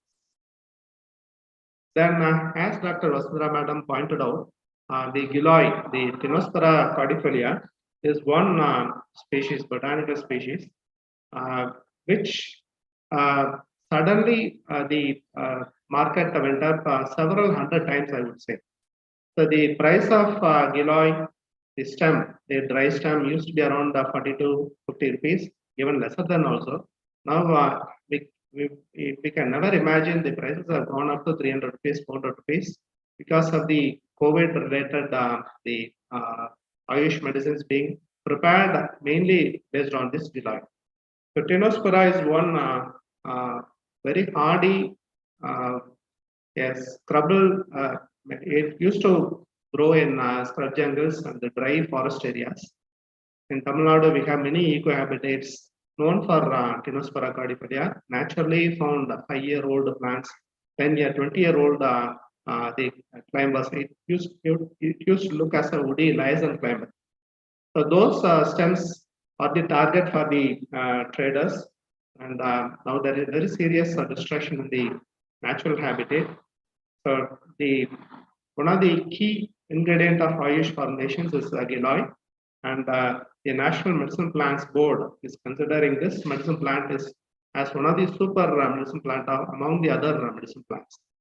The reason being, so using the docking studies, they came to know this particular medicine plant, Tinospora, attributes to many properties one at the same time. So it has the immunomodulatory effect, an anti-inflammatory effect. Then it also has many other effects like the heart regulating capability, even for the hyperglycemic effect. So one single plant with multivarious activity is equivalent to our Tinospora cordifolia. But again, like the Shadavari, when it comes to introduction of giloi for a commercial enterprise, like if you want to farm, you want to cultivate Tinospora cordifolia, again, the stem has to attain its maturity, not less than 3 years. So it takes 3 years to attain its maturity, sometimes even more than that also. So we need to relook introducing such medicine plants in farm holdings. So long duration crops are more, and these slow growing medicinal plants are very much more in our the Ayush industry. So we need to introduce these medicinal plants as border crop, fence crop, like that we are now suggesting to the farmers. So this is a very interesting information that Tinospora has got multivarious activities. But even many studies as of now suggest that the tinosporin compound is useful in combating this COVID-19 problem. Then the third species I would like to highlight is our Glycyrrhiza glabra, sweet licorice. So this particular plant again is one of the great potential of many Ayush formulations. And especially for the respiratory problem, in the last 2 years, we were coming across very high demand of the Glycyrrhiza glabra, the sweet licorice. And for many of you, the students especially, you should know that the sweet licorice is not produced in our country. So we are relying on the neighboring countries, especially countries like Afghanistan and Russia.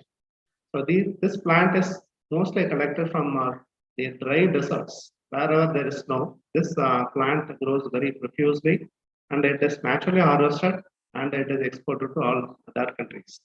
But after this COVID-19, we are coming across an information that there is very serious shortage of the sweet licorice raw material, and in the coming years, it will be really a challenge how we are going to meet out the demand of the licorice. So again, for the students and researchers, this becomes a great topic to study, so that we can introduce in the ideal habitat where the similar climatic conditions are existing in India. So the very interesting compounds are extracted. The sweet compound is also extracted. You take most of the Ayurvedic cough syrups, Siddha cough syrups. This will be one of the vital ingredients. So it protects the lungs, and that is why we are requiring this glycyrrhiza on a very high level. But again, similar to the other species, this is also a very slow growing species. It cannot be cultivated on a different habitat. So it has the climatic conditions should favor the low temperature and low humidity. Similarly, the slopy lands, hill conditions, especially there, we can try to introduce glycyrrhiza glabra. Then one more species I would like to present to this forum. In the recent years, among the botanical species, there are a few species which are becoming very, very scarce now. This is one species, Semidesmus indicus, the Anantamul popularly known as. This is a plant useful for its root, aromatic root, and the roots are being prescribed in many of the Ayush preparations. And I have just probed the literature. Among the Siddha and Ayurvedic formulations, this Anantamul is ingredient in almost 40-45 Ayush formulations. And in all these formulations, this is one of the potential regulator of the particular drugs, the Ayurvedic formulations. Why? Because the roots are very, very medicinal and has got many interesting pharmacological properties. But unfortunately, due to the destructive harvesting taking place for many years, we are unable to see this Anantamul in its original natural ecohabitat. So, which means I am coming to say that it is very rare now. It is available in parts of the Chhattisgarh, then Madhya Pradesh, even Tamil Nadu also. We have very few ecohabitats. As of now, the Hemidesmus is still growing, but the rest of the habitats, there is very serious loss leading to the degradation of the land and the destructive harvesting of the root.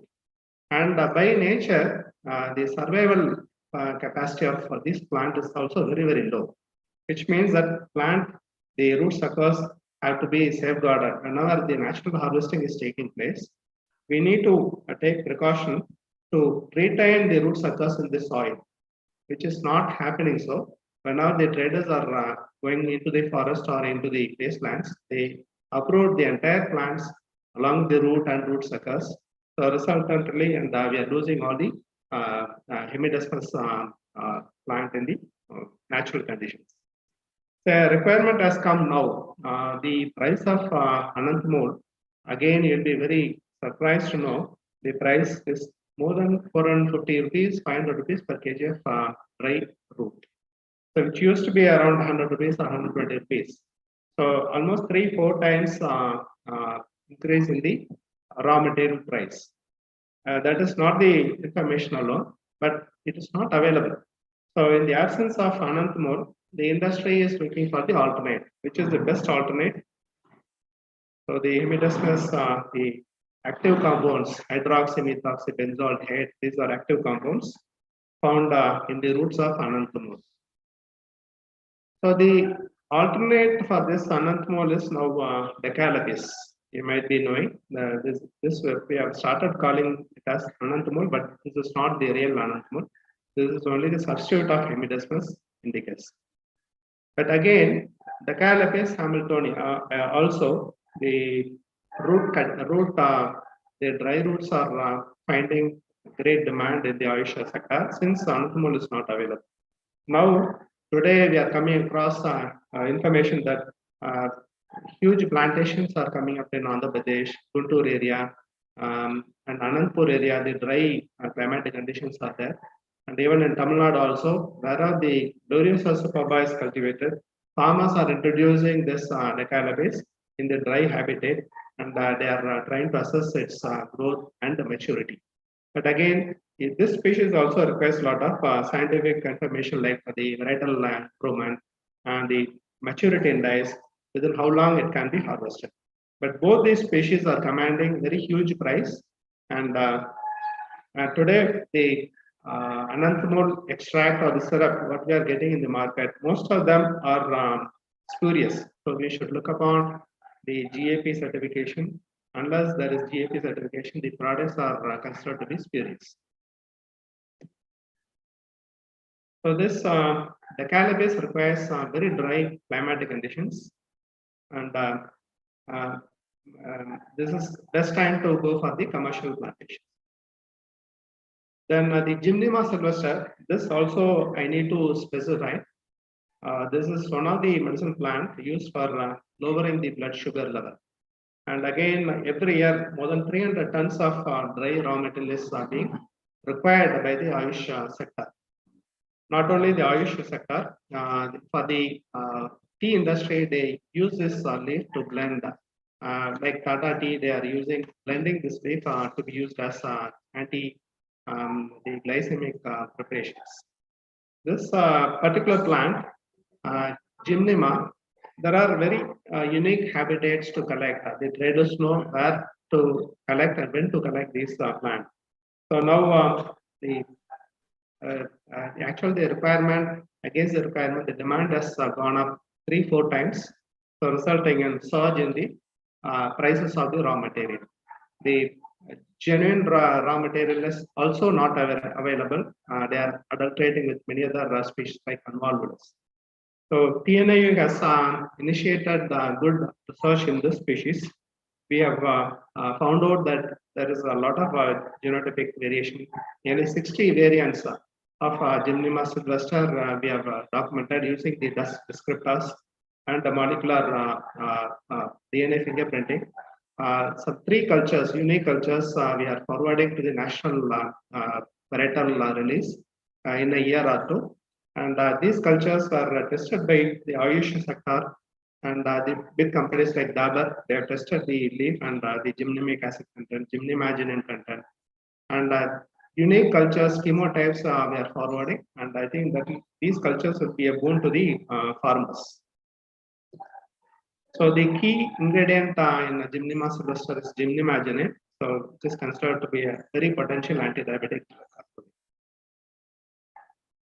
And the other plants which are having shortage in the raw material is your Antographis. Normally, these Antographis kalmake plants, the dried plants used to be brought from Madhya Pradesh, Punjab, those places, Chhattisgarh, those places only the cultivation or natural distribution is available. But since these 2-3 years, we are coming across severe shortage of raw material for the kalmake. And most of the preparations they use the kalmake as one of the ingredients. One of the best antiviral plant. This takes care of the liver and the respiratory problems. So these bitter compounds are very high in demand in the phytochemical industry also. Grapholide purified compounds are being extracted by companies like Sunny Labs, Natural Remedy, and that market is also very promising. So in Antographis, again, introductions in farm holdings are taking place. In Tamil Nadu this year, Antographis is being introduced on a large scale. So this is one short duration crop we can recommend to the farmers. And we have many varieties released from DMAPR and the CSCR. So those good varieties, seed material can be brought and we can give it to the farmers and invite the Ayush sector to have a tie up like a buyback facility, and this can be promoted in a very long way. So in the coming years, Antographis also will command a good price.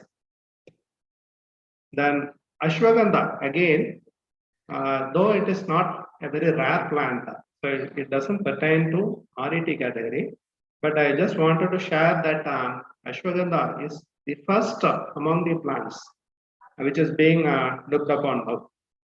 So again, the raw material which used to be produced only in Madhya Pradesh. Madhya Pradesh contributes almost 80 to 90% of the raw material every year. But now, because of the surge in demand, ashwagandha is now cultivated in other parts of country. Andhra Pradesh, for instance, Karnataka, then Andhra Pradesh, Tamil Nadu. This year, we are introducing ashwagandha in more than 2,000 acres.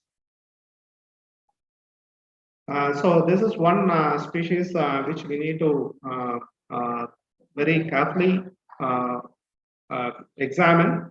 We have good number of varieties like Poshita and Jawahar variety.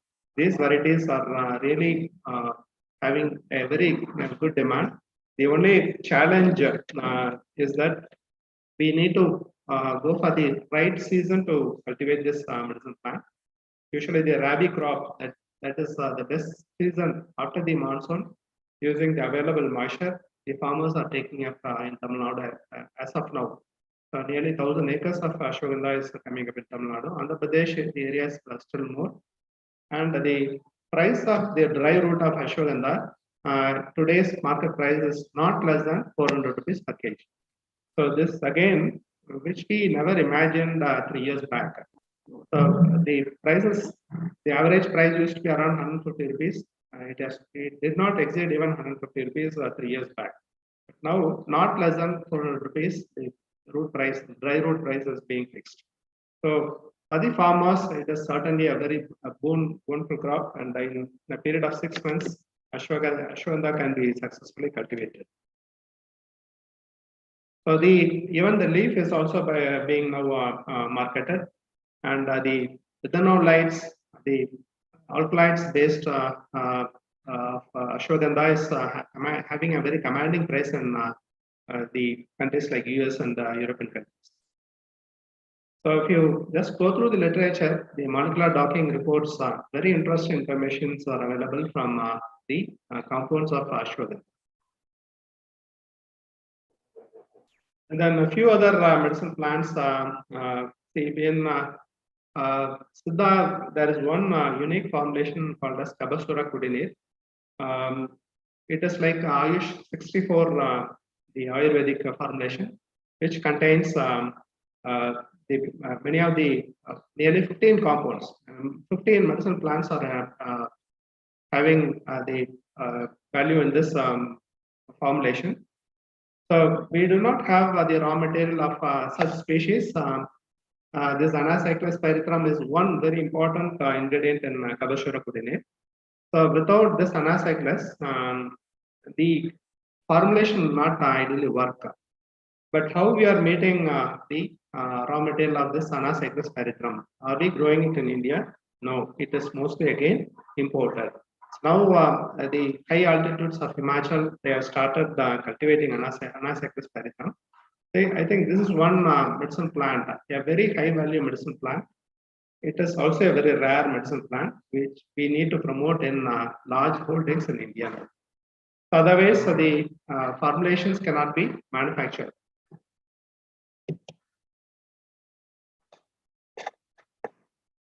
So the roots are being used in the Kabasura Kudineer. Similarly, the Chitrak, the Plumbago zeylanica, it is used. It is a wild species now being domesticated. For the reason, the roots are having very high demand for the preparation of the immune boosting medicine plants. So this white flowered Chitrak, we have the purple colored Plumbago capensis. That is not medicinally useful, but this Plumbago zeylanica is very, very useful.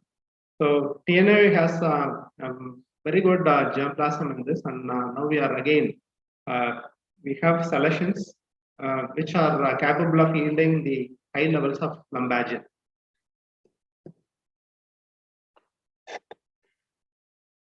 Then Tulsi, I need not say, many things are told by Dr. Usura madam.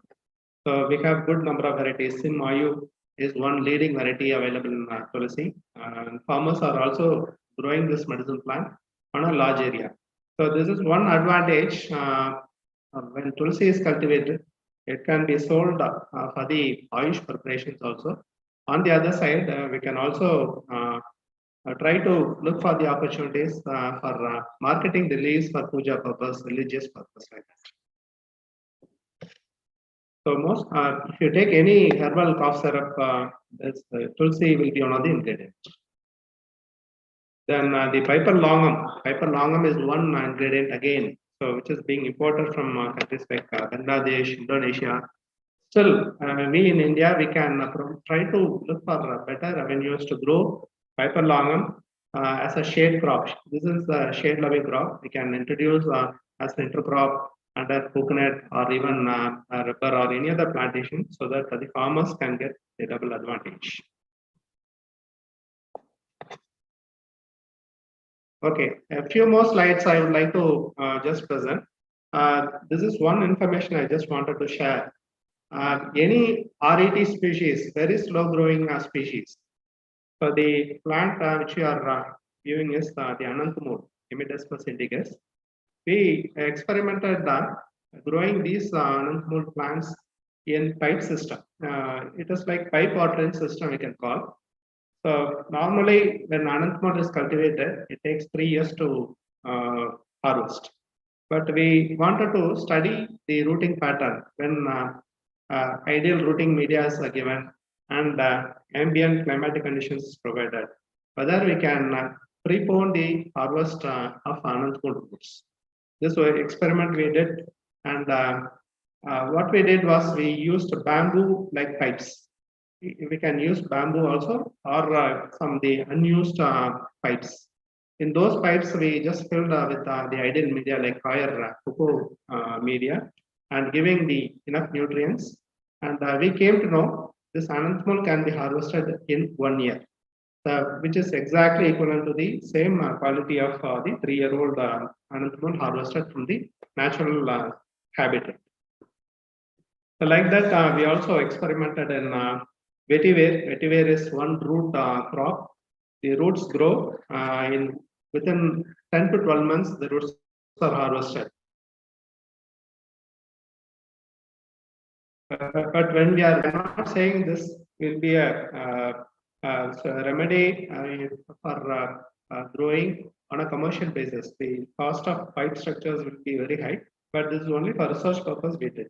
And what we came to know, this vetiver roots, it comes to harvest in 8 to 10 months. Instead of 12 months, we can harvest 2 to 3 months in advance. Then ashwagandha also. So we just tried in pipes. This research was based on one small work done by the Kottakkal Arya Sala group at Kottakkal. They experimented using the bamboo poles. Similar way, we also did in PVC pipes. And using the results of this experiment, what we are suggesting the farmers, we can, instead of pipes, we can ask them to go for trench system of planting. And in that trench, instead of soil, we have to replace with the fire media and try to add some vermicomposting and give some boosting nutrients so that Ananthamur or the other rare medicine plants can be cultivated in trench system.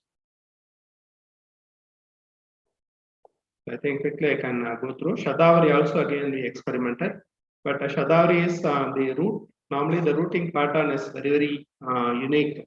It used to spread for about 4 to 5 feet radially, so that may not be suitable for the bamboo or pipe system. But this again was only for experiment. So the profuse rooting is observed in this type of containers, mainly because the media and nutrients are provided in ambient conditions.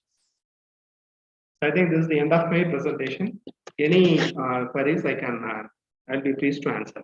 So thank you for this opportunity. Once again, I thank the Department of Horticulture GKVK for giving me this opportunity. Thank you so much. Now, any queries I can just answer.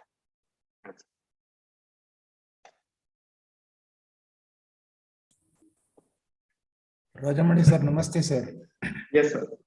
Thank you. Thanks for a wonderful research-based information. Thank you so much for that. Only query is when we are growing vetiver or Anant mole in this PVC kind of things. You said early harvest. What about the quality parameters, sir? Yeah, that's what quality matching with the essential oil content in Anantmol we experimented. So we can try to advance the harvesting. But what I am saying, I am not advocating the farmers to purchase very high cost pipes to grow these medicinal plants. It may not be possible also. So we have to apply our mind. Just go for trenches, ground trenches. Just excavate the soil for about 1.5 to 2 feet, and the width also the trench can be about 2 feet. And fill it up with the ideal media like coir compost, vermicompost, and you can just plant the Anantmol in those trenches. That would be a very viable option. So this is only for information I'm just sharing. Okay, sir. Thank you. Thank you. So good afternoon, sir. Rajamani, sir. Yes, sir. Yes, sir. Please, sir. This is Dr. BP Singh, sir, from UHS Bangalore. Yes, sir. Just I would like to know, sir, like vetiver, is there any role of vetiver in immunity boosting, sir? I think one question is from Bagalkot. Let us finish off that, then we can come to the next one. Yeah, tell me, sir. So just I would like to know, sir, whether the vetiver has any role in boosting level, immunity boosting? Vetiver is one ingredient used in Siddha system of medicine, and similarly in Ayurvedic preparations also. It is one plant. It is an ingredient to reduce the body temperature. So in Kabasura Kudine, like Ayush 64, that is one of the ingredients. So we are cultivating vetiver in a very large area. So in Tamil Nadu, we have nearly 500 acres of vetiver farming. No, I know vetiver very well because I have promoted more than 1,000 acres vetiver in 2007-8. Yes. In Gujarat, that when I was in corporate sector. But I never came across that vetiver is being used for the boosting immunity. So that's I wanted to clarify myself. Yeah, it is one of the very key ingredient in Kabashara Kudinare. Kabashara Kudinare is equivalent to the Ayush 64, the Ayurvedic formulation. Okay. Which helped in combating the COVID. So in that, vetiver is added among the 15 plant species used in Kabashara Kudinare. Vetiver is one of the component. Why? Because it is helpful in reducing the body temperature. High temperature, it helps to reduce the body temperature. Okay, thank you, sir. Thank you. Thank you. Thank you, Any sir. other question? Yes. There is another query from Dr. Deepa Muske. She is asking that she is having 20 tons of fresh shatavari in her field and it's a 3-year-old crop but struggling for its market. Can you please suggest any product marketing? It is very good that you are raising this. So has she approached eCherak? eCherak is one app-based marketing system. Ask her to just go for logging into eCherak. eCherak is National Medicinal Plans based board that is the marketing initiative. So eCherak, eCherak. Even in her mobile also she can download the eCherak and ask her to just upload the information she has. So today, the market information is very, very dynamic. There is no problem in marketing. Even if you have 10 kg of ashwagandha root, you can market it at the best price. I think eCherak is one of the revolution we can say in marketing of medicinal plants.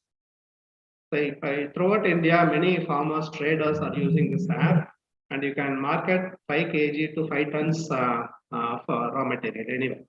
So all the industries are looking for the shatavari. Maybe the quality issue that she has to take care, but she can upload the information in eCherak and look for the answers. Thank you, sir. There's another query, sir, from Dr. Sanjay Bhuyar. He is asking what is the prospects for cultivation of ossimum and any information regarding marketing or buyback agreement sources. Yes, sir, that is also a good question. Ossimum, we have the dual advantage. I was mentioning that also. Whenever the prices are very attractive for the farmer, we can sell it to the pharmaceutical industry or the Ayush industry. But when the prices are not comfortable, we can sell it to the local market. In Tamil Nadu, there is always 365 days local market support for Tulsi. So the procure the leaves, fresh leaves for the religious purpose. Many farmers are following this pattern. And today, the Ayush industry looks for good quality raw material of tulsi. So I think you can again log into eCherak and look for the prices of dry tulsi leaves, and they can explore the possibilities.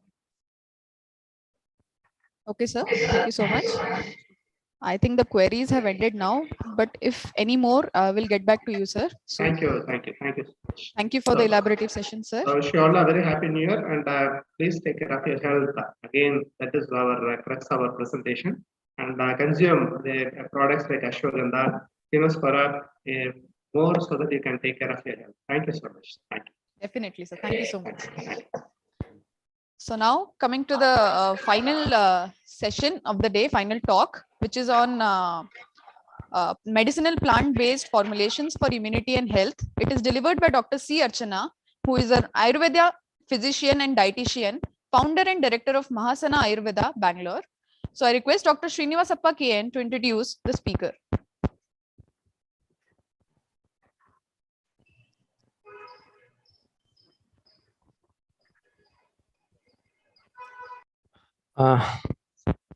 Thank you. First of all, I would like to thank again Dr. Rajamani sir.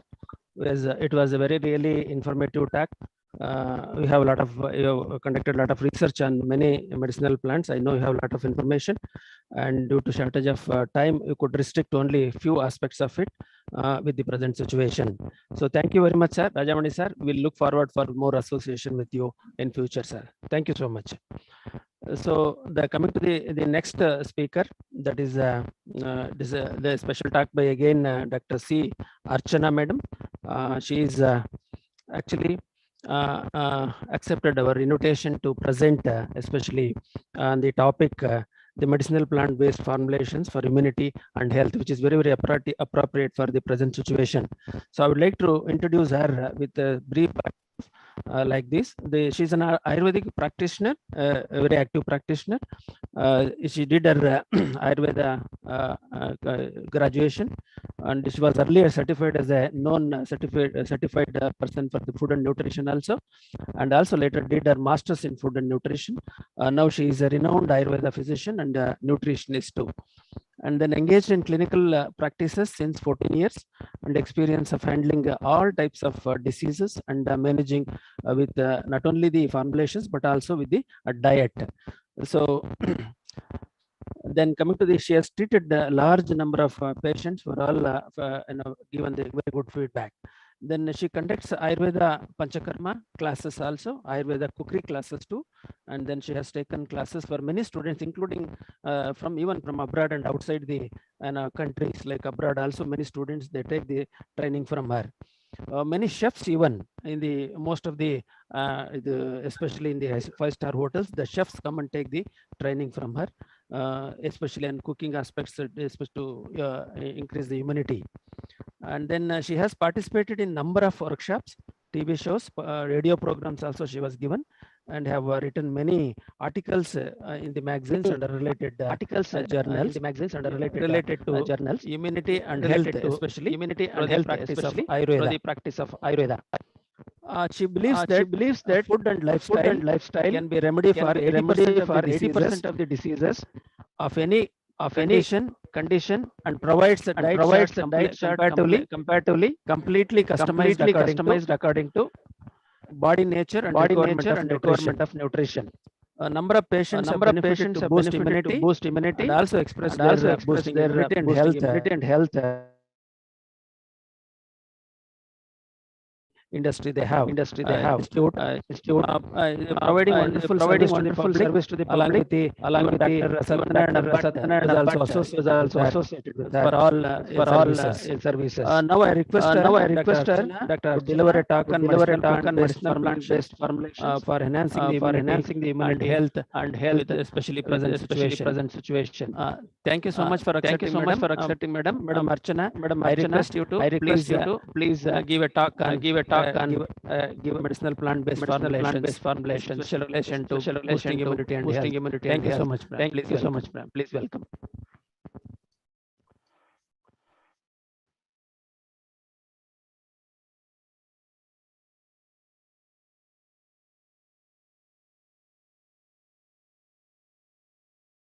Archana madam, Archana madam. Madam, you are muted. Madam, you are muted. Please unmute your audio, madam.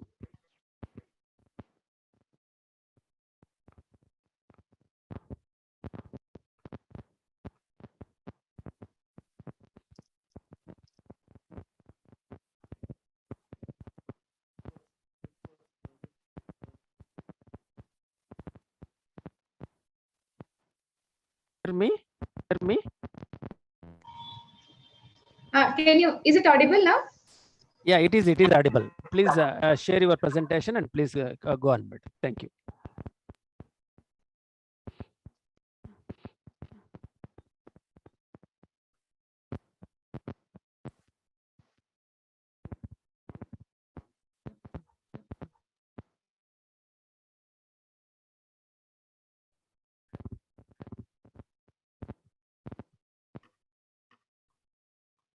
Please unmute your audio, madam. Archana madam. Archana madam. Yeah. Yeah. Now it is okay. Yeah. Now it is okay.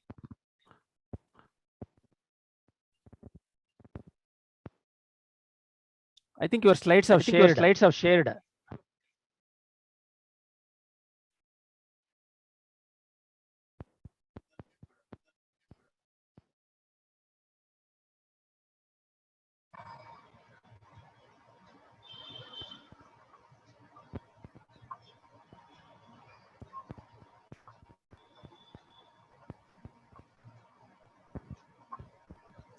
Yeah. Is it audible also, right, sir? Yes, it is fine, madam. Yes, please carry on. Thank you. Firstly, I would like to thank you for inviting, and I'm also pleased to be one of the member here because since this COVID has started, we are into more of this webinar sessions where we want people to build their immunity so that they can maintain their health and not to get into as a patients of COVID or the sufferers of the post-COVID. So firstly, I would like to thank all the GKVK team who has taken this initiation to start this national webinar. So, and also thank you for inviting me for this participation. So today I am here to tell you about the medicinal plant-based formulations for immunity and for the health. First thing, like Amrita Balli, I have started with Tinospora cordifolia because as the name tells, it is Amrita Balli. Amrita means it is the nectar for the human body. One thing, it is a easily growable creeper, and this form is also easily available. And either if you can grow at home, even in the pots also, it is easily growable. And at the same time, if you are not able to find it, even the dry form is also available. And this is helpful, especially during this COVID, to build the immunity by reducing the body mucus content. That is what we call it as kapha. Like in Ayurveda, when we compared this COVID, we compared to the dosha increasing of kapha and vata. So in this will help to reduce the kapha, and at the same time, it does not increase or imbalance the other doshas. So any of the like cough, cold, congestion, asthma, or skin disorders, or even in migraine, arthritis, also this Tinospora cordifolia is very much useful. This formulation, we mainly focus on kitchen pharmacy techniques because as the name Mahanasa means kitchen in Sanskrit, and we focus on kitchen as pharmacy and food as medicines. So in that way, the formulations, it can be taken as kashaya in the form of kashaya, or it can be eaten as a plain leaf, the tender leaves, like we can directly eat. And also it can be prepared in the form of tambuli, which is the tambuli form is very much famous in the southern part of the Karnataka also. So in that form also it can be taken. Or for the kids, you can just extract the juice, mix it with honey, and it can be given. Apart from this, like if you are difficult to prepare anything, even there are many formulations in Ayurveda also, like Giloy Sattva. The sattva of this Giloy plant is also available in the powder form, which can be mixed with honey and it can be taken. There is another preparation called Amrutottara Kashayam, where along with this, other medicines are prepared as a kashaya, and that also can be taken. And a major, like most of the people who known about this formulation is the Amrita Rishta. Amrita Rishta is mainly indicated in fever, cough and cold. But only thing, the people who already has gastritis or suffering from ulcers or anything, though those people has to avoid Arishta, because as the combination or the formulation of the Arishta increases the acidity or gastritis. But it can be taken in the form of kashaya or sattva, or even in the food, as a food. You can make it as a tambuli, or just eat a plain leaf. That also can be taken. When you have a symptom or a disease, so in the form of kashaya or sattva would be helpful. But if you are in the form of building your immunity and health, then at least weekly once, the eating the plain leaves or preparing tambuli out of it and eating will create immunity and health in the body. And the next one is called Coleus umbilicus. It is called Dotpatre. It is a common name, Dotpatre. In Sanskrit also we call it as Karpura Valli. This many of them knows about this, because there are many formulations like in the food preparations which are prepared out of this, like they prepare this Dotpatre bhaji, or they prepare the lemon rice along with this tambuli, chutney, rasam. There are many as a food they use it. But apart from using it in the food preparation, the direct leaves also can be taken along with salt. If there is a increase of kapha dosha in the body, there is a symptom or a disease called as urticaria, which occurs in our body, where the main symptom will be itching and rashes. The whole body there will be itching, or sometimes itching in the ears or a head or a neck, or the hands or legs. There will be itching, and many a times the rashes will appear, very big rashes, and even for some people it will be like a pimples also. In such a case also, having it every day, 2 leaves with salt is the best remedy apart from the medicines. And this is also helpful in nasal congestion, sore throat, bronchitis, worms, headache, indigestion. For all these also, these leaves can be used. In Ayurvedic formulations, you get many of the urticaria medicines like histatin tablets, and even the other gugulu preparations also contain these leaves. But one thing is, because it is the essence or the its effect of the leaves will disappear as and how we boil or bake these leaves. So it is the best form would be eating directly or preparing tambuli or chutney. It can be used. For children, especially below 1 year old or below 2 years old, when they have cough or cold, you can just take out the leaves and just scrub it in the hand and just put it like a Vicks. How we apply the Vicks, you can apply it over their nose. Because of that smell only, their nasal blockage and congestion also will be reduced. And as I told you, in urticaria, externally also these leaves juice can be applied, so that the burning sensation or the heatness, the hotness what it is created, that also will be relieved. This juice can be extracted. It can be given directly or mixed with honey for children, especially when they have a severe congestion where they are not able to breathe properly. In such a case, this also can be given. And even in the headaches, because most of the symptoms in the COVID is nasal block and congestion, respiratory congestion, headache. These are the major things which are seen. So even during the headache, it can be taken internally, and also we can apply the juice over the head. That also will help in relieving the headache. And this one is mainly useful in relieving indigestion, because any of the disease, either it's a COVID or a non-COVID, any of the disease, it mainly comes because of indigestion. Once the indigestion is relieved, automatically the body will start building the immunity cells, and in turn the body will heal itself. And next is the aloe vera, the common name, we call it as Lole Rasa or Kumari. This is mainly useful in liver and spleen disorders. This why I have taken as an immunity building plant is because After second wave of COVID, most of them are not getting their diabetic under control. Even the WHO, which was 110, now it has made up to 150 as a fasting sugar as normal, because after COVID, even getting 110, 120 is also difficult. So in such a case where the liver metabolism is going down and the spleen activity is reduced, for them this aloe vera in form of juice, or it can be made as a kashaya, that is extracting and boil and can be taken, or the gel, the fresh gel also can be taken directly.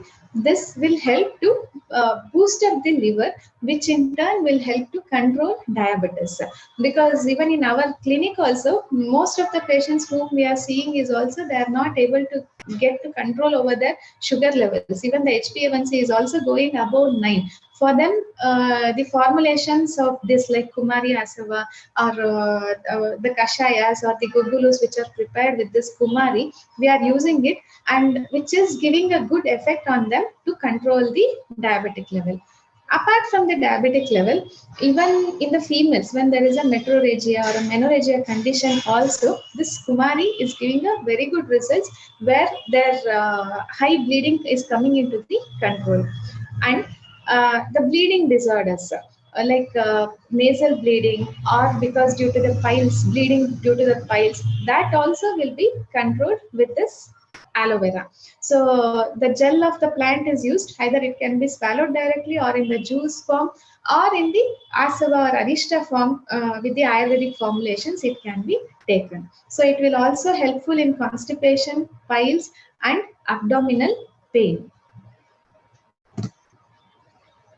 Next is a hibiscus. Hibiscus is, even the leaves and flowers are used, but leaves are mainly used for the hair fall, which we are seeing recently, past 5 to 6 months. There are a lot of hair fall conditions which are coming into our clinic. That is because of the lower absorption of the vitamins in our intestines.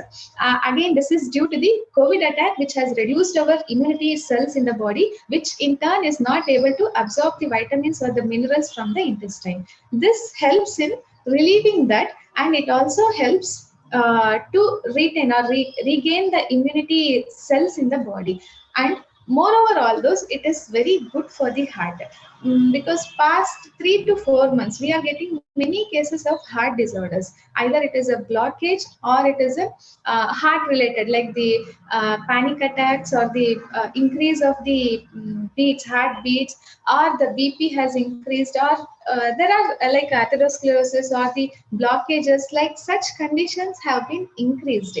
And we have also heard that many of the heart institutes also, they are even their beds are filled and they are not able to intake the patients, because it has been, a number of cases has been increasing. So what we are advising for everybody, that most of the like even 2 or 3 other more plants also we will be showing it, to be used regularly, at least like weekly once, to control our heart related disorders, so that the heart can function easily and it can also avoid the heart attacks or the other disorders. So this can be used as a juice, like when you are preparing the lemon juice, this can be added. But if you are a diabetic or if you are avoiding sugar for any other reasons, you can just dip this flower in a hot water, and that water can be had. Even you get dry flowers of these, where hibiscus tea in the form of tea, you can just boil and you can drink that also. And even this flower tambuli or dosa preparations are also done. So if you are more into a tasty, like a foodie thing, you can go for these preparations.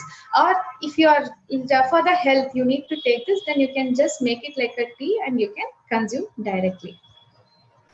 Apart from that, if there is a sleeplessness like insomnia is bothering you, then after your dinner, you can take this hibiscus tea and you can go to bed. It will also help in relieving the insomnia.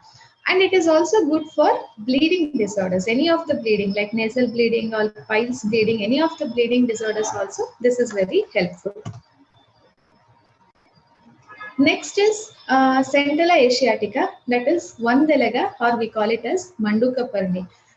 This is another version of Brahmi. It comes under the same family, but Brahmi and these two are totally different. For the Brahmi substitute, this can be used because Brahmi is not available everywhere. So substitutely, this can be used. It is good for, as you all know, it is good for intelligence, but also it is good for strength. That is building the immunity. It's a rejuvenative. It increases the rejuvenation in the body, and again, this is good for heart. So our advice would be like weekly once go with this Vandalaga, that is Manduka Pani in the form of tambuli, or you can add it in the chutney. Anyway, we prepare weekly once or twice at our home chutney. So instead of coriander every time, you can substitute this also once, and even the gravy can be prepared. Or when you are preparing rice preparations, you can, instead of coriander, you can add it on the top. Even dal can be prepared, or else the plain juice also can be extracted, and that also can be taken. And the beauty of these, what we have selected is it can be taken anytime in a day. It's not that you have to take early in the morning or late night or in between. Nothing like that. It can be taken anytime in a day, and when you are free to prepare this, that can be prepared and be taken. And again, once again, this is good for heart, because to avoid the heart related disorders, going for this once a week is also most helpful.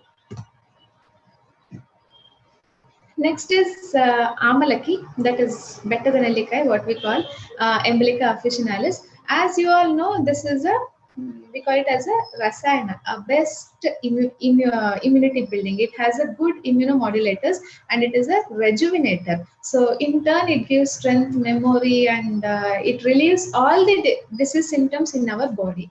So the Chyawanprash, the main formulations which you all know is the Chyawanprash, which increased its market value during this COVID, because the main ingredient of Chyawanprash is this Amalaki. Amalaki is the main ingredient.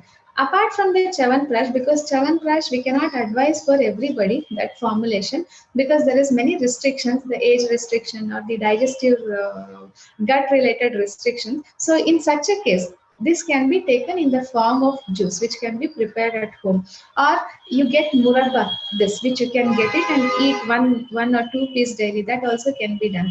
Or this gooseberry rice can be prepared, or chutney or tambuli. All these can be prepared. Apart from that, there are other formulations like Triphala. Triphala, the three ingredients, the one best ingredient is this. Triphala powder form is available, Triphala Kashaya Churna form is available, Triphala Grita ghee form is also available. So in such variations also it can be taken. Like Chyawanprash, there is other called Swamila. That formulation is also there. Again, which that is specially for kids, for them to increase the immunity. And there are many other formulations available. But only thing, when you go for a direct Ayurvedic formulations, you always good to consult a doctor and then go for it, because there will be many restrictions. Like everybody will not be able to take or digest the same medicines. So, but in the food form, these food forms, like there is no restriction, there is no age restriction or a indigestion restriction, because the food can be digested in a food form. It can be very well digested.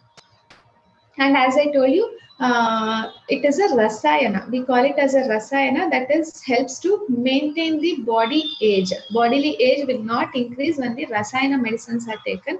And also this rasayana medicines, we give it after panchakarma or a viral attack of a disease. When we speak about the COVID, the post effects of the COVID can be avoided by taking the Chyawanprash or Swamala or the juice of this Amalaki in a regular basis. This can be taken every day. Taking every day is the most helpful form. Next one is Avartaki, that is Syngopogon citratus. It is called as Majjige Pullu. It is also called as chai grass also it is called as, because many of them use it in their tea when they are preparing the tea, the lemongrass, what we call it as. It is good for GIT, vomiting or worms, cold, fever, joints pain, all this it is good. But what we advise is not to add it in the regular tea, because the tea leaves will be more stronger than this, and the effect of this will be reduced by adding with the normal tea. you prepare a separate tea out of it. Like how you add the tea leaves, you add only this leaves with the water, and that like a kashaya. Tea is nothing but a kashaya. So in that form, it can be taken, especially during fever. Because whenever either it is a COVID fever or a normal fever, typhoid or malaria, the fever is a symptom. It's not a disease. The disease would be many other, where the fever, the raise in temperature is only a symptom. During that, taking more of liquids is most useful. Like more of liquids in the sense like around 2 liters of liquids a day is most required. But only water will not be sufficient for the body, because only water cannot remove all the dryness from our body. So in such a case, taking 1 or 2 glass of this tea would be helpful, and 1 or 2 glass of jeera water and 1 or 2 glass of coriander seeds water, then warm water, plain water, or even the vetiver grass boiled water. All those will help us to rehydrate our body, in which the fever symptom can be reduced within 1 or 2 days only. We will not allow to extend more than 2 days the fever symptoms. By increasing your liquid content, especially with such liquids, not with a fruit juice or not with a vegetable juice, such medicinal plants liquids, when you increase, the rehydration is easier. We can avoid more of dehydration, and we can reduce the temperature of the body. Again, as indicated, it can be taken in the form of tea or the water, boiled water. You can just boil the water and it can be taken. Juice extract also can be taken, but the juice extraction requires more quantity, where these extractions will require less quantity of this drug. And in the form of buttermilk also can be taken in a normal condition. But when there is a fever, cold or vomiting, then only with the water it can be taken. Next one is sizes quadrangularis. This we call it as Asti Shrunkala or Mangarubali. Again, this why it is selected is because of the weakness, lower immunity cells. They are developing all types of symptoms. Like one of the major symptoms would be pain in joints, especially in osteoarthritis or arthritis cases. Because of the weakness in the body, these pains are increasing, and especially the joints pain can be reduced very easily by using this sizes quadrangularis. It is also helpful in fracture and indigestion. Also, this is helpful. You get this plain sizes quadrangularis powder tablet form in Himalaya companies. You get it. Apart from that, you can get the dry powder form also. Even in the online Amazon also it is available. So it can be taken, and it can be added to the form like chutney or sandi or sambar, dosa. It can be added, the powder, or if it is a tablet form, it can be directly swallowed. This will help to build the bone mineral density. Bone mineral density can be increased by having this sizes quadrangularis. Especially in old age people and after pregnancy or after delivery in female, this is very much useful. Then moringa oleifera, nugge or shigru, what we call it. The main thing, thing is during the COVID, during the symptoms of COVID, when we are suffering for 15 days or 21 days, where it will be there, we give a diet chart. Especially for 1 month, we give a diet chart where only those foods has to be taken. So we select the foods which will balance Vata and Kapha, which has Vata and Kapha increase, which will reduce the Vata and Kapha. At the same time, we see that it does not variate other doshas in the body. In such a diet chart, we add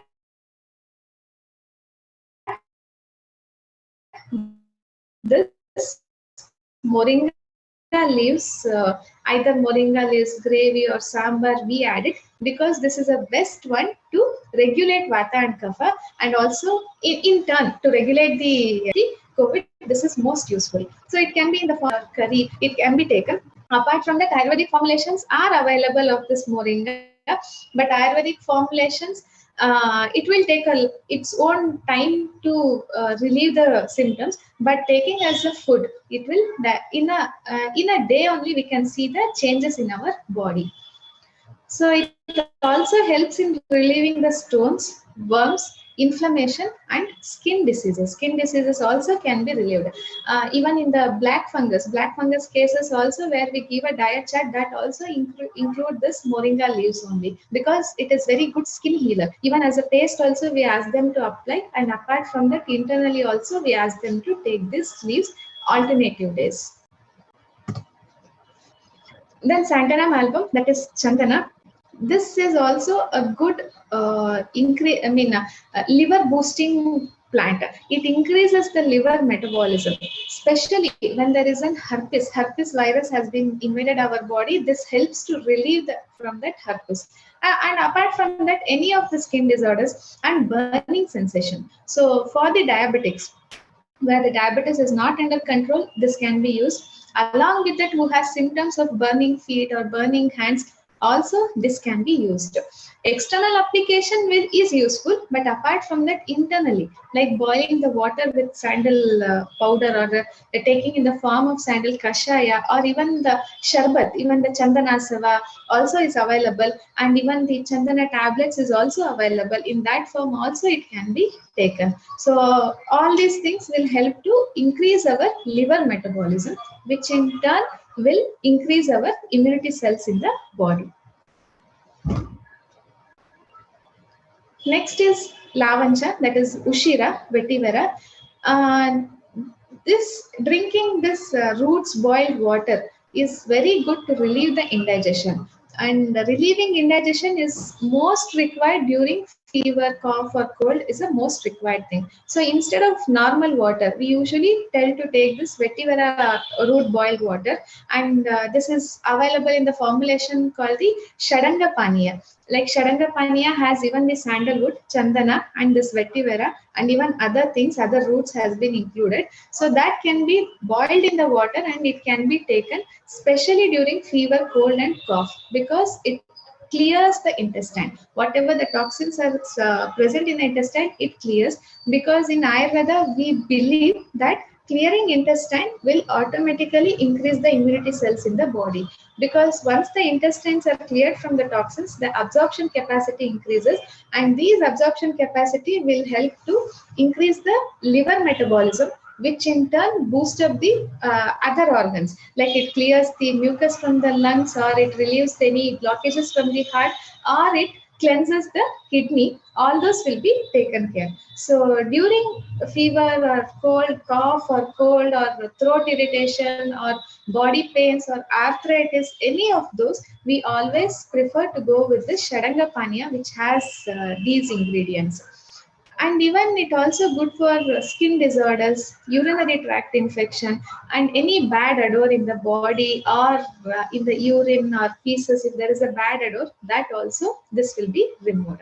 It can be taken like tea, or boil the water, and instead of normal water, this can be taken, or in the form of kashaya. And as I told you, the famous Ayurvedic formulation is Shadanga Paniya, where that water is used for the drink. The major next one is Adathoda Vasika, especially during this breathing difficulty. During the second wave of COVID, the most critical case what we had was a person who was almost around 65 to 66 years of age, where he had chronic breathing difficulty. Along with it, he had a swelling of its leg, and also the chronic cough. Like every 3 seconds, he used to cough for. There was a break only for 3 seconds between each cough. He was having so much thing. Along with the medicines and other things, this we used it. Because extracting juice is very difficult with this Adathoda Vasika. We have to boil in a pressure cooker, and then only we have to extract. And a lot of leaves are required for this. So we could use for him only for 3 days, as they had the plant at their house. So that juice along with the honey, when we gave for 3 days, his breathing difficulty and also the coughing also reduced to more than 60%. And later on, because once the severity is reduced, we continued with the medication, which made him to completely recover from the attack what he had. Here the whole plant is used, and majorly we use the leaves. and juice extract or leaves powder also can be used, but mainly the juice extract. Most of the cough syrups in Ayurveda formulations, this Vasa is a major ingredient. It will be added to it because this is a major thing to relieve the congestion from the lungs. So in asthma, bronchitis, cold, cough, or even in UTI disorders also, this Vasa Adatoda can be used. Then kokum, Garcinia indica. People know Garcinia is good for weight reduction. But why does it weight reduction? Because it relieves the excess mucus, that is kapha in our body, which in turn reduces the medas, that is fat in our body. But apart from that, Garcinia is also good for worms. It acts as a good deworming. And in anorexia, where we call it as aruchi, that the tastelessness in that, and IBS, and again it is good for heart. Now even whoever are listening to it, we always advise, use instead of tomatoes, use more of this kokum juice. Kokum juice also will give you the same soreness like tomato, and it also give you the color like tomato only. So rather than, because tomato is high in pH level and it increases the chances of the person who already has it, increases gallbladder stones or kidney stones. So instead of that, when we go for this kokum, which is naturally grown fruits of a tree, this is more helpful to remove the worms, to increase the digestion capacity and to increase the taste of your tongue, and also it is very good for the heart. As I told you before, the heart cases are increasing. Even in your colleagues or person, at your family, one or the other in last 6 months, you have heard about they have expired due to the heart related problem. So because of that, you start using this kokum juice. You need not use like 100 ml or 200 ml is not required. For your curry or sambar or rasam, you just add around 10 to 15 ml of this kokum. It comes as a dry thing. You can just soak it in the water and add 2 or 3 spoons of water of that. That much is more than enough to protect heart of 3 to 4 member people in a house. And again, it is also good for removing the worms from the body. So kokum juice is available. That also can be had. But kokum juice on a regular basis, we don't advise. Kokum juice like weekly once or twice is enough, because the quantity we take it more than 100 ml. In the form of rasam or tambuli or in the sambar, you can add up to 10 to 15 ml per day. It can be added. Brungaraja, Eclipta prostrata. This Brungaraja, when we hear, we very well know it is for the hairs. It is good for hairs. It reduces the hair fall and it increases the hair growth. Of course, this is very good for the hair, but apart from that, this is very good for the liver disorders, especially the formulations like Brungarajasava and Arogyavardhini Vati. We give it for the patients who are suffering from hepatitis, and also the persons with whom the diabetes is not in control. For them, this is getting a very good results, where from 345, the fasting from 345 in a month, it is getting to 120 to 130. Such a good liver it acts as a liver increasing liver, boosting the liver metabolism, which in turn acting on the spleen to produce insulin in the body. So this is very good for the liver disorders. So anything like if there is a disease related to liver, like it can be hepatitis, or it can be hormonal variations, or it can be uncontrolled diabetes, this can be used in the form of Arogyavardhini Vati or in the form of the Brungarajasava. This can be used, and this is also good for the skin issues. And as I told, Brungaraja Taila is good for the hair fall, and Sivapudi, that is again good for the heart related diseases and lung related diseases also. Juice extract, chutney, tambuli, hair oil can be done, but getting fresh Brungaraja in Bangalore would be difficult. So powder form or the Ayurvedic formulation preparation form, you can have it. And the last plant right now in this session is the Kapikachu, that is Mucuna pruriens. This is very good in neurological conditions. It can be like a Parkinson disease or any of the neurological condition, even during the paralysis. This is a very good thing. Why again this I'm telling you is because most of the cases with the blood thickening. The blood is getting thickened, due to which either the heart blockages or the brain stroke is happening. These two are the main things which is happening. Apart from that, hemoglobin levels are reducing. These are the three conditions what we are seeing due to the blood clotting. So this blood clotting, we are not sure why this blood clotting is increasing day by day in the community, but these three symptoms we are seeing regularly. So to avoid the heart blockages due to this blood clotting, as I told you, the heart tonic plants that can be used, and to avoid the anemia, that is in the bone marrow, if there is a blood clot, the HP level will be reduced, which leads to anemia. To avoid that, this kokum and pomegranate, all this can be used.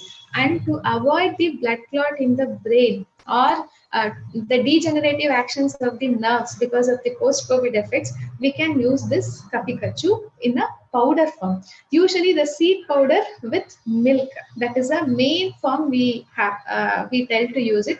You get it in the form of kapikachu powder. In the name of kapikachu churna only, you get it in the market. So with the milk, it can be taken in the night. This is very good for any of the neurological conditions, either paralysis or Parkinson, or might be of the any neurological condition, including arthritis or osteoarthritis also. This is a very, very good indicated plant powder. So this kapikachu, whoever has the neurological issues, we recommend to take this with milk at bedtime.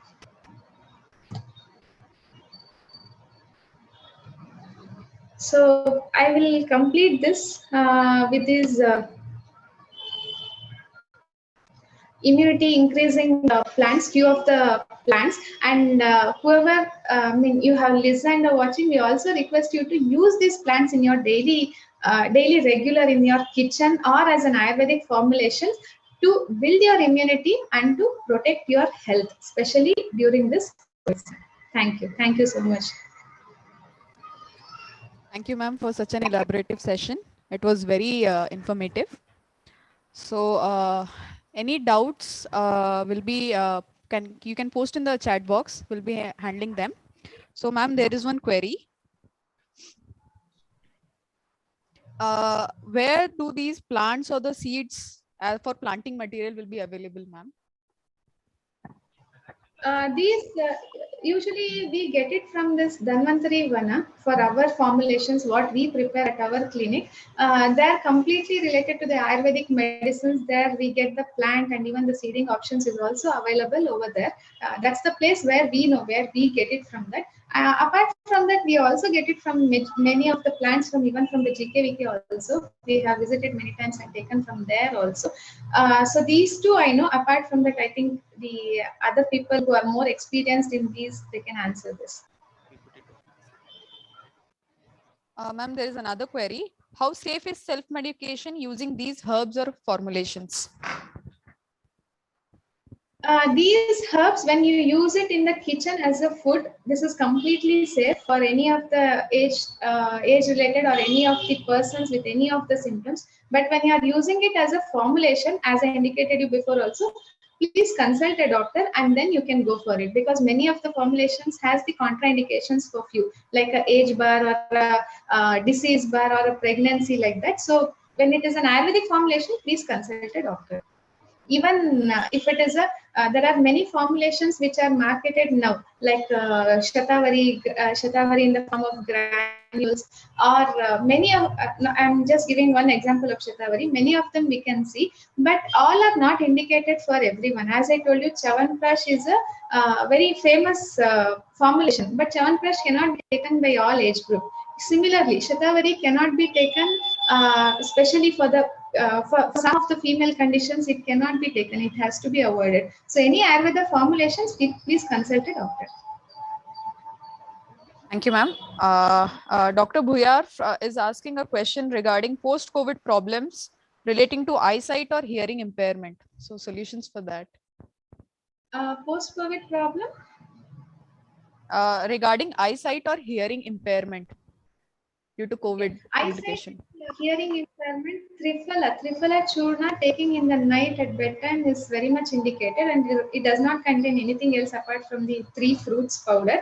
And for the hearing thing, actually in Ayurveda we advise to add coconut oil for your ears, which will help your conditions to go better. Okay, ma'am. Apart from mucuna, can you recommend any other medicinal plants required for stroke patients? Stroke patients, apart from mucuna, there is formulations. Many formulations are available, like Shirabala or Ekanga Veera Rasa. Again, it depends on the condition of the stroke, like since how many years they are suffering and what is their condition, which part the stroke has been affected. So better you consult a doctor once. So, but this mucuna can be given for any of the condition. It can be given. Okay, ma'am. What medicines you can suggest for fatigue in old age citizens? For fatigue in old age, like consuming the that hibiscus flower water or vetiver water would be more useful. And especially in the old age, what they do, because they have to keep on using the washroom, they reduce their water content. So you just replace the water into these tea, like vetiver tea or hibiscus tea, or the water from that lemongrass. That water can be given, which will rehydrate their body and which will reduce the fatigue. Okay, ma'am. Can you tell me the age group, ma'am, who has to avoid the Chavanprash, like which you are not? Childhood we don't advise Chavanprash. Usually Chavanprash is indicated after 50 years. Okay, ma'am. Whether English medicine and herbal medicines go hand in hand or whether they are complementary? It can go hand in hand, but again there is a time gap which should be given, and there are few medicines, like example like cough syrups in Ayurveda will try to expel the mucus from the body and to remove, where the same cough syrups, when it goes for the allopathic, it tries to thicken it and to relieve the symptoms. So such cases we cannot go hand in hand, but most of the cases it can go. Yes, ma'am. And there are many queries about post-COVID problems with loss in taste and smell. So what you can recommend? Loss of taste and smell, as I told you, kokum. Use kokum on a daily basis in your food. That will help to regain your taste. And smell, you just apply anutaila or plain coconut oil, which is a cold pressed coconut oil, to your nostrils, 2 drops every day in the morning. That will help to relieve. Can Triphala be consumed regularly? Yeah, Triphala is we call it as patya. It can be taken on a regular basis. So Triphala can be taken regularly. Can you advise to like kokum can be used instead of tamarind? Can it be replaced?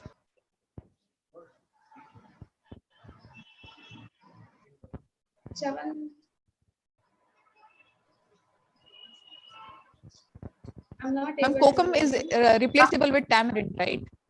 We can recommend. Yes, kokum is. Tamarind also can be used, but use more of kokum. Then kokum is replaceable majorly for tomatoes. Tamarind is also good for health.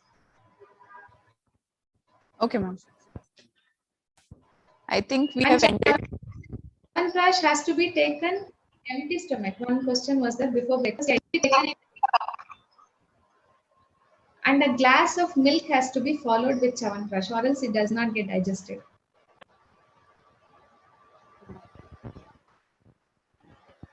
I think, ma'am, the query session has ended. Okay. So we'll be moving forward. We can stop sharing the presentation. Thank you, ma'am. It was a really good presentation. Thank you. So with to the fag end of the session, now I request Dr. Srinivas K.N., Professor, Department of Horticulture, to give the concluding remarks.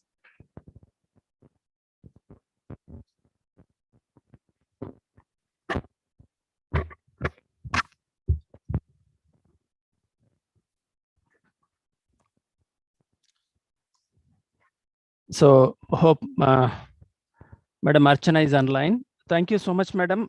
It was very, very thought-provoking and a very interesting session. People are asking.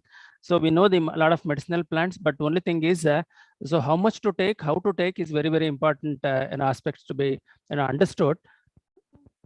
ಇದು mute ಆಗಿದೆ ನೋಡಪ್ಪ.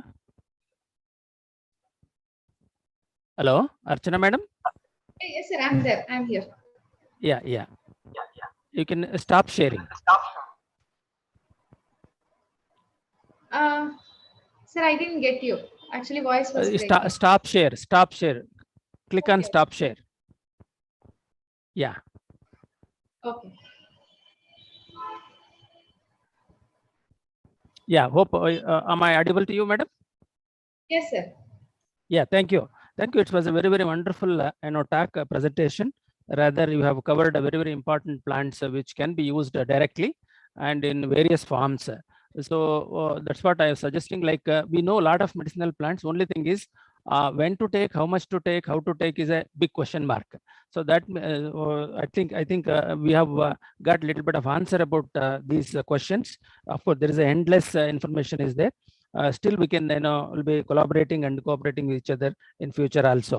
So she has covered lot many plants, and really there were a lot more questions in the chat box. So hopefully it may not be possible to answer all of them. Please we will note the questions in the chat box. We will reply you. Thank you everyone.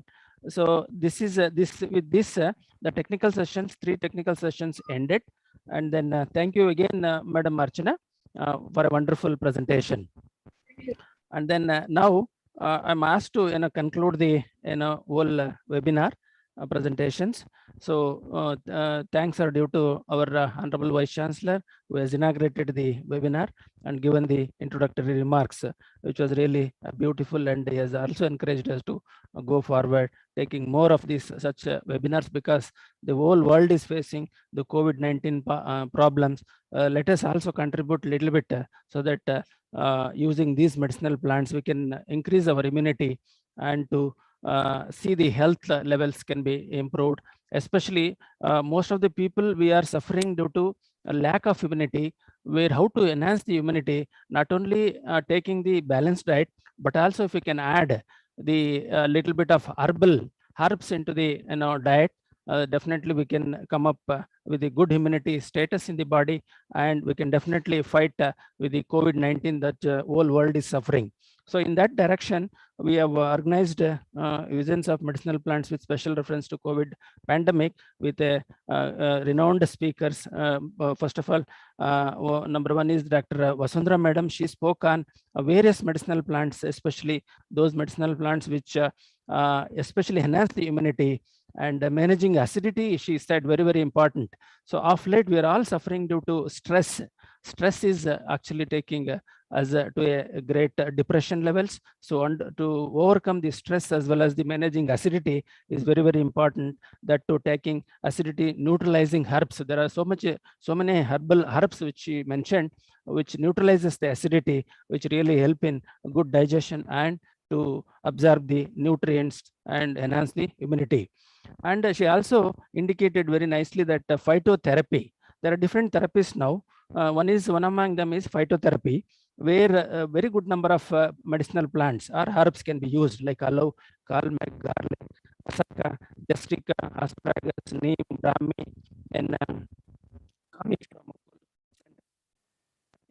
turmeric. We all know that turmeric, ginger are the very good house remedies for various ailments.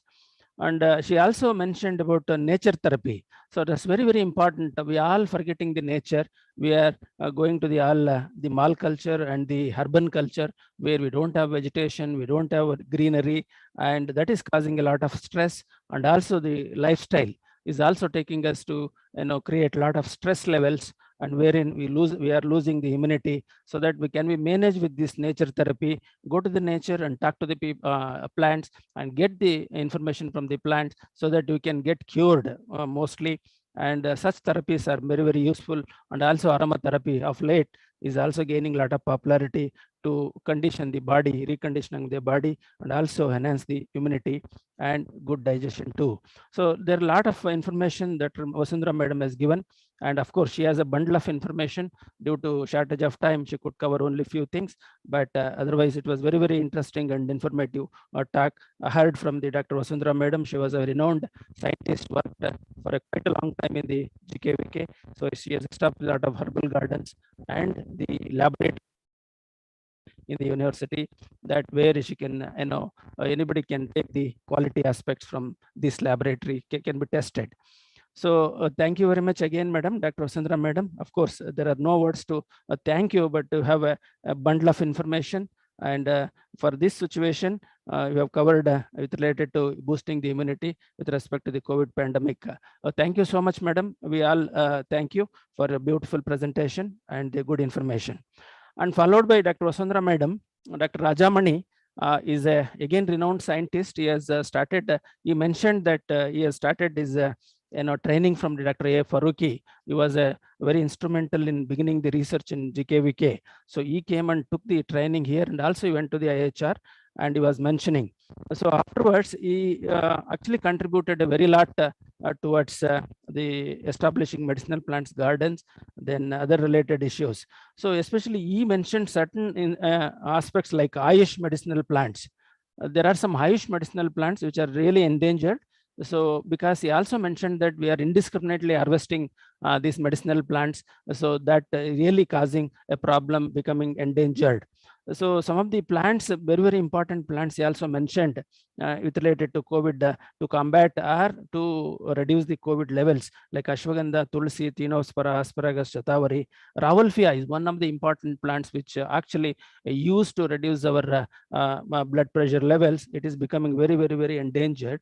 And Ravalfia serpentina was the one species which is having very good active ingredients. And also there's one Tetraphila species which is replaced by this Ravalfia serpentina. He mentioned, however, the roots are the economic part, but however, Ravalfia terpentina is said is leaves are also very, very important active principle holding portion, wherein you can be utilized for treating the various aspects.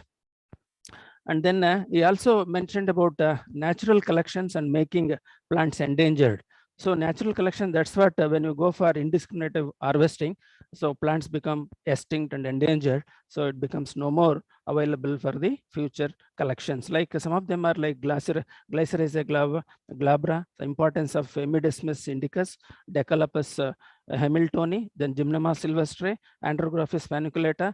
Pyrethrum is another important plant which is also used as one of the insecticidal property it has, like Plumbago zeylanica, it's also called chitrak. Even asimum, we are neglecting the asimum. We have a asimum at every household, but we are neglecting it like it should be utilized proper manner. Piperlangum, Nannari. There are so many things which are also conducted a lot of research, and research highlights have also been presented here. So it's a wonderful, sir. So you already involved in a lot of activities in the Tamil Nadu Agriculture University and also elsewhere. So we look forward for your association again. And thank you very much for giving a wonderful presentation on these rare and endangered species with special reference to present situation. And then finally, Madam Archana, she actually showed a very good, talked about very good formulations. So that's what I want to repeat. Like, so we have many medicinal plants. We know the medicinal plants. We have the medicinal plants. The hiccup is how much to take, how to take, when to take is very, very important. Otherwise, these medicinal plants, they act as a medicine if you take a right quantity. If you don't take it a right quantity, they become poisonous. Therefore, one has to be very careful in taking these medicinal plants. Then carefully it should be taken. She has wonderfully highlighted about using some of the medicinal plants, herbs rather, which really combat the present situation of COVID pandemic. That is like Amruta Balli. She said Amruta. Amruta means this is a nectar. So in the gods, they used to drink Amruta to extend their life. They're like immortal. So like the name itself says, Amrutaballi, she has very explained nicely how to use and when to use about these things. And Rodopatre, it's also called as Coleus aromaticus, where hitching, throat infection, so many things she mentioned how to take and when to take, how much to take. And then Centella asiatica is other plant which is replacing Brahmi. Brahmi, these are all the very, very memory enhancing plants. And they are also very good for nerval disorders. So for which these leaves can be used either in the form of chutney or in the form of the tambuli, or it can be used in other greeneries too, so that it really helps in good metabolism. And amlaki, she said, amlaki, of course, we all know that amlaki is one of the important immune booster known to everybody, but how to use it very, very important. Is amlaki alone or in combination with the other, like different triphala is there. One of the main ingredient is in triphala churna is amlaki, and that is also goes with along with the different medicinal plants. So lemongrass, we all know that we say always lemon tea. Lemon tea she mentioned, so it is to be very clear that people like to use these lemon leaves along with the lemon tea, using tea leaves also. Instead, she has suggested to go for without using the tea leaves, go only for the lemon, like boiling the water using the lemon. That's lemon grass rather, so that's very good for so many activities. Like sizes, she also mentioned like sizes quadrangularis, that's called as had jod in Hindi. Had means it's a bone, jod means it's a joint. So joining the bone is nothing but had jod. So she also mentioned that it has a very good improving especially digestive properties. Then most of the once the age advances, we are struggling from the mandinovu. Mandinovu means joint pains. Joint pains as the very, very common issue. She says that this sizes quadrangulus, if you take it, so it is really helpful in relieving the this is joint pains. And then moringa is, of course, moringa is another important neutralizing material, herb rather, in the diet. Then Centellum album is also mentioned, of course, chandana, it is called chandana. Centellum album, the oil is very expensive, but you can find the leaves, that those leaves can be used to treat this indigestion and to enhance the metabolism. So vetiver, also she was mentioning about sarangapani. Sarangapani is the one which is used, prepared using this vetiver, and then that vetiver is very excellent in especially, also people say that also but blood purifier and also enhances the digestion and enhances the immunity too. Adathoda vesica, of course, this is one of the known plants in Ayurveda and other systems of medicine, where vasaka, it's called also called as vasaka. It's a wonderful medicine even from the reducing the fever, headache, the other stomach disorders, anti-febuk. There are so many properties out of it. These are wonderful plants, and all these plants are relatively, they are hardy, and they can be grown either in the main field, or it can be grown in the kitchen garden or in the backyards, either in the pot or in the open space. It is available. Even if you take one plant each or two plants each at your backyard, that will really help you in combating this pattern situation with a certain level. So there is a question that everybody asking, where do we get these plants? So it is an important question that we have in the University of Agricultural Sciences, Department of Horticulture, in the section, especially medicinal and aromatic plant section, is maintaining more than 250 species of medicinal and aromatic plants. And all these plants which you have seen in the pictures while presentation. So all the plants are available in the GKVK. So you can, anybody come and pick up the plants in the GKVK with a nominal pricing. So that's a very important. Apart from that, we are also conducting a lot of research on these herbs, especially enhancing the active principle content and yields and other metabolic related chemical constituents. And so of course we are also conducting a lot of trainings, especially some of the paid up trainings are also being conducted on value addition, especially value addition, like using the aroma and medicinal herbs. We are producing a lot of products, even aroma soaps, aroma candles, healing candles, and then aroma herbs, then even herbal teas. And there are so many products we are producing. Those who are interested may contact this section of medicinal aromatic plant section and Department of Horticulture, US, GKVK, Bangalore. So much activities are going on. You can also visit the gardens and see the plants right now in the field. We have more than 250 species, which all you have seen in the slides. We can see live plants in the GKVK. You can also purchase, we can produce or take them and plant in the home garden or anywhere else you like it. So this is a very important occasion. Then this COVID situation is enhancing, alarming rather, every day. So this is one of the aspects wherein we can definitely look into And apart from your managing using the mask and using physical distancing, and then other washing the hands regularly. So apart from these SOPs, we can also inculcate the good eating habits, especially nutritionally rich food, and with addition of these herbal products, which will definitely help us to save, keep us, healthy by boosting the immunity, and we can definitely fight back not only COVID, but many other diseases. We can be healthy taking the herbs. That's what I would like to initiate here, tell you. And so this webinar, we have been planned since 15 days we were planning, and so many people's, so many our faculty members have really helped us to conduct this the webinar, like our own HOD, Dr. P. Venkatesh Murthy, and then others also, like so many are involved here, all the faculty members, like organizing, for organizing Venkatesh Murthy, myself, Dr. Srinivasappa, Anmantraya, Manjunath Swami is contributed. And then even for organizing seminar, Dr. Vasant Kumari, Professor, Dr. Kavita Kandpal, Dr. K.S. Nirmala, Dr. V. Vidya, Dr. C. Sunita, all these have contributed to organize these the wonderful seminar, webinar on a national basis. So with this, we'll be concluding this seminar. And before that, I thank you one and all, and wish you happy New Year, one and all, happy and healthy, prosperous New Year. I stress upon healthy New Year from all these problems. So thank you one and all. See you. And if anything required, you can contact me or in the section, the Department of Horticulture, for any requirements, including planting material. Thank you so much.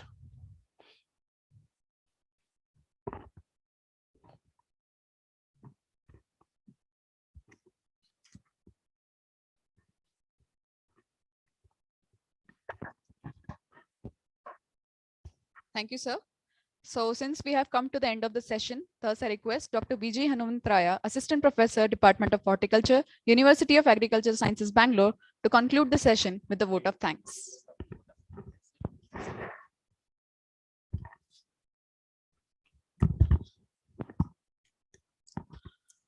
Good afternoon, one and all.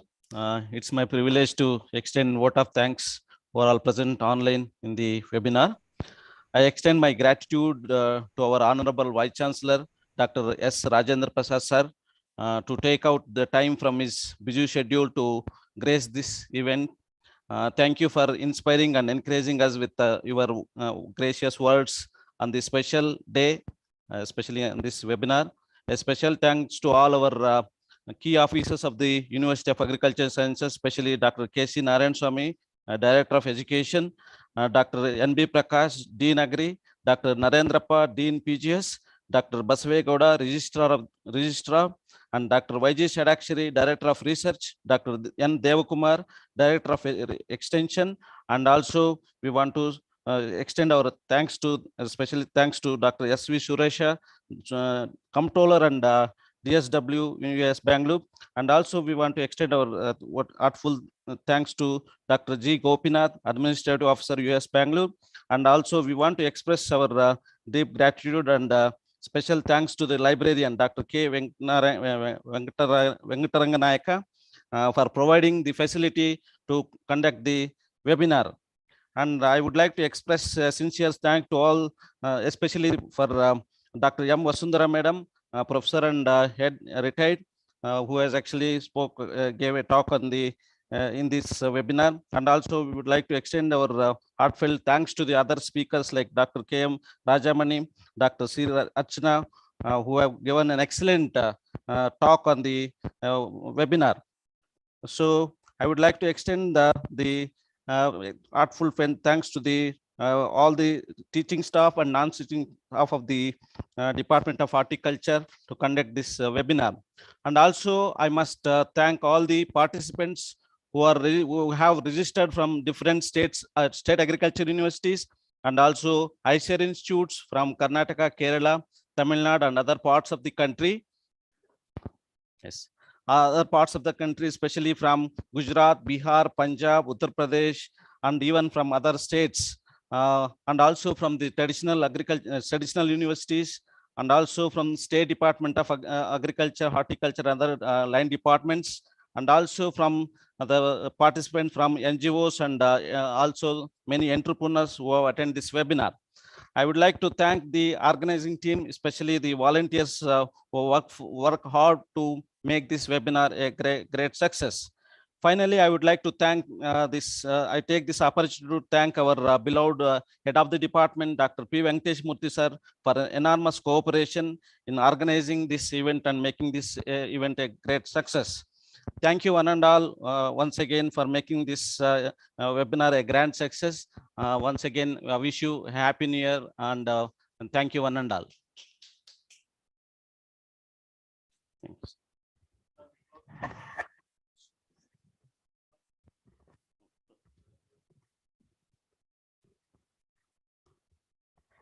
The webinar is over and we are closing the session. Thank you for attending.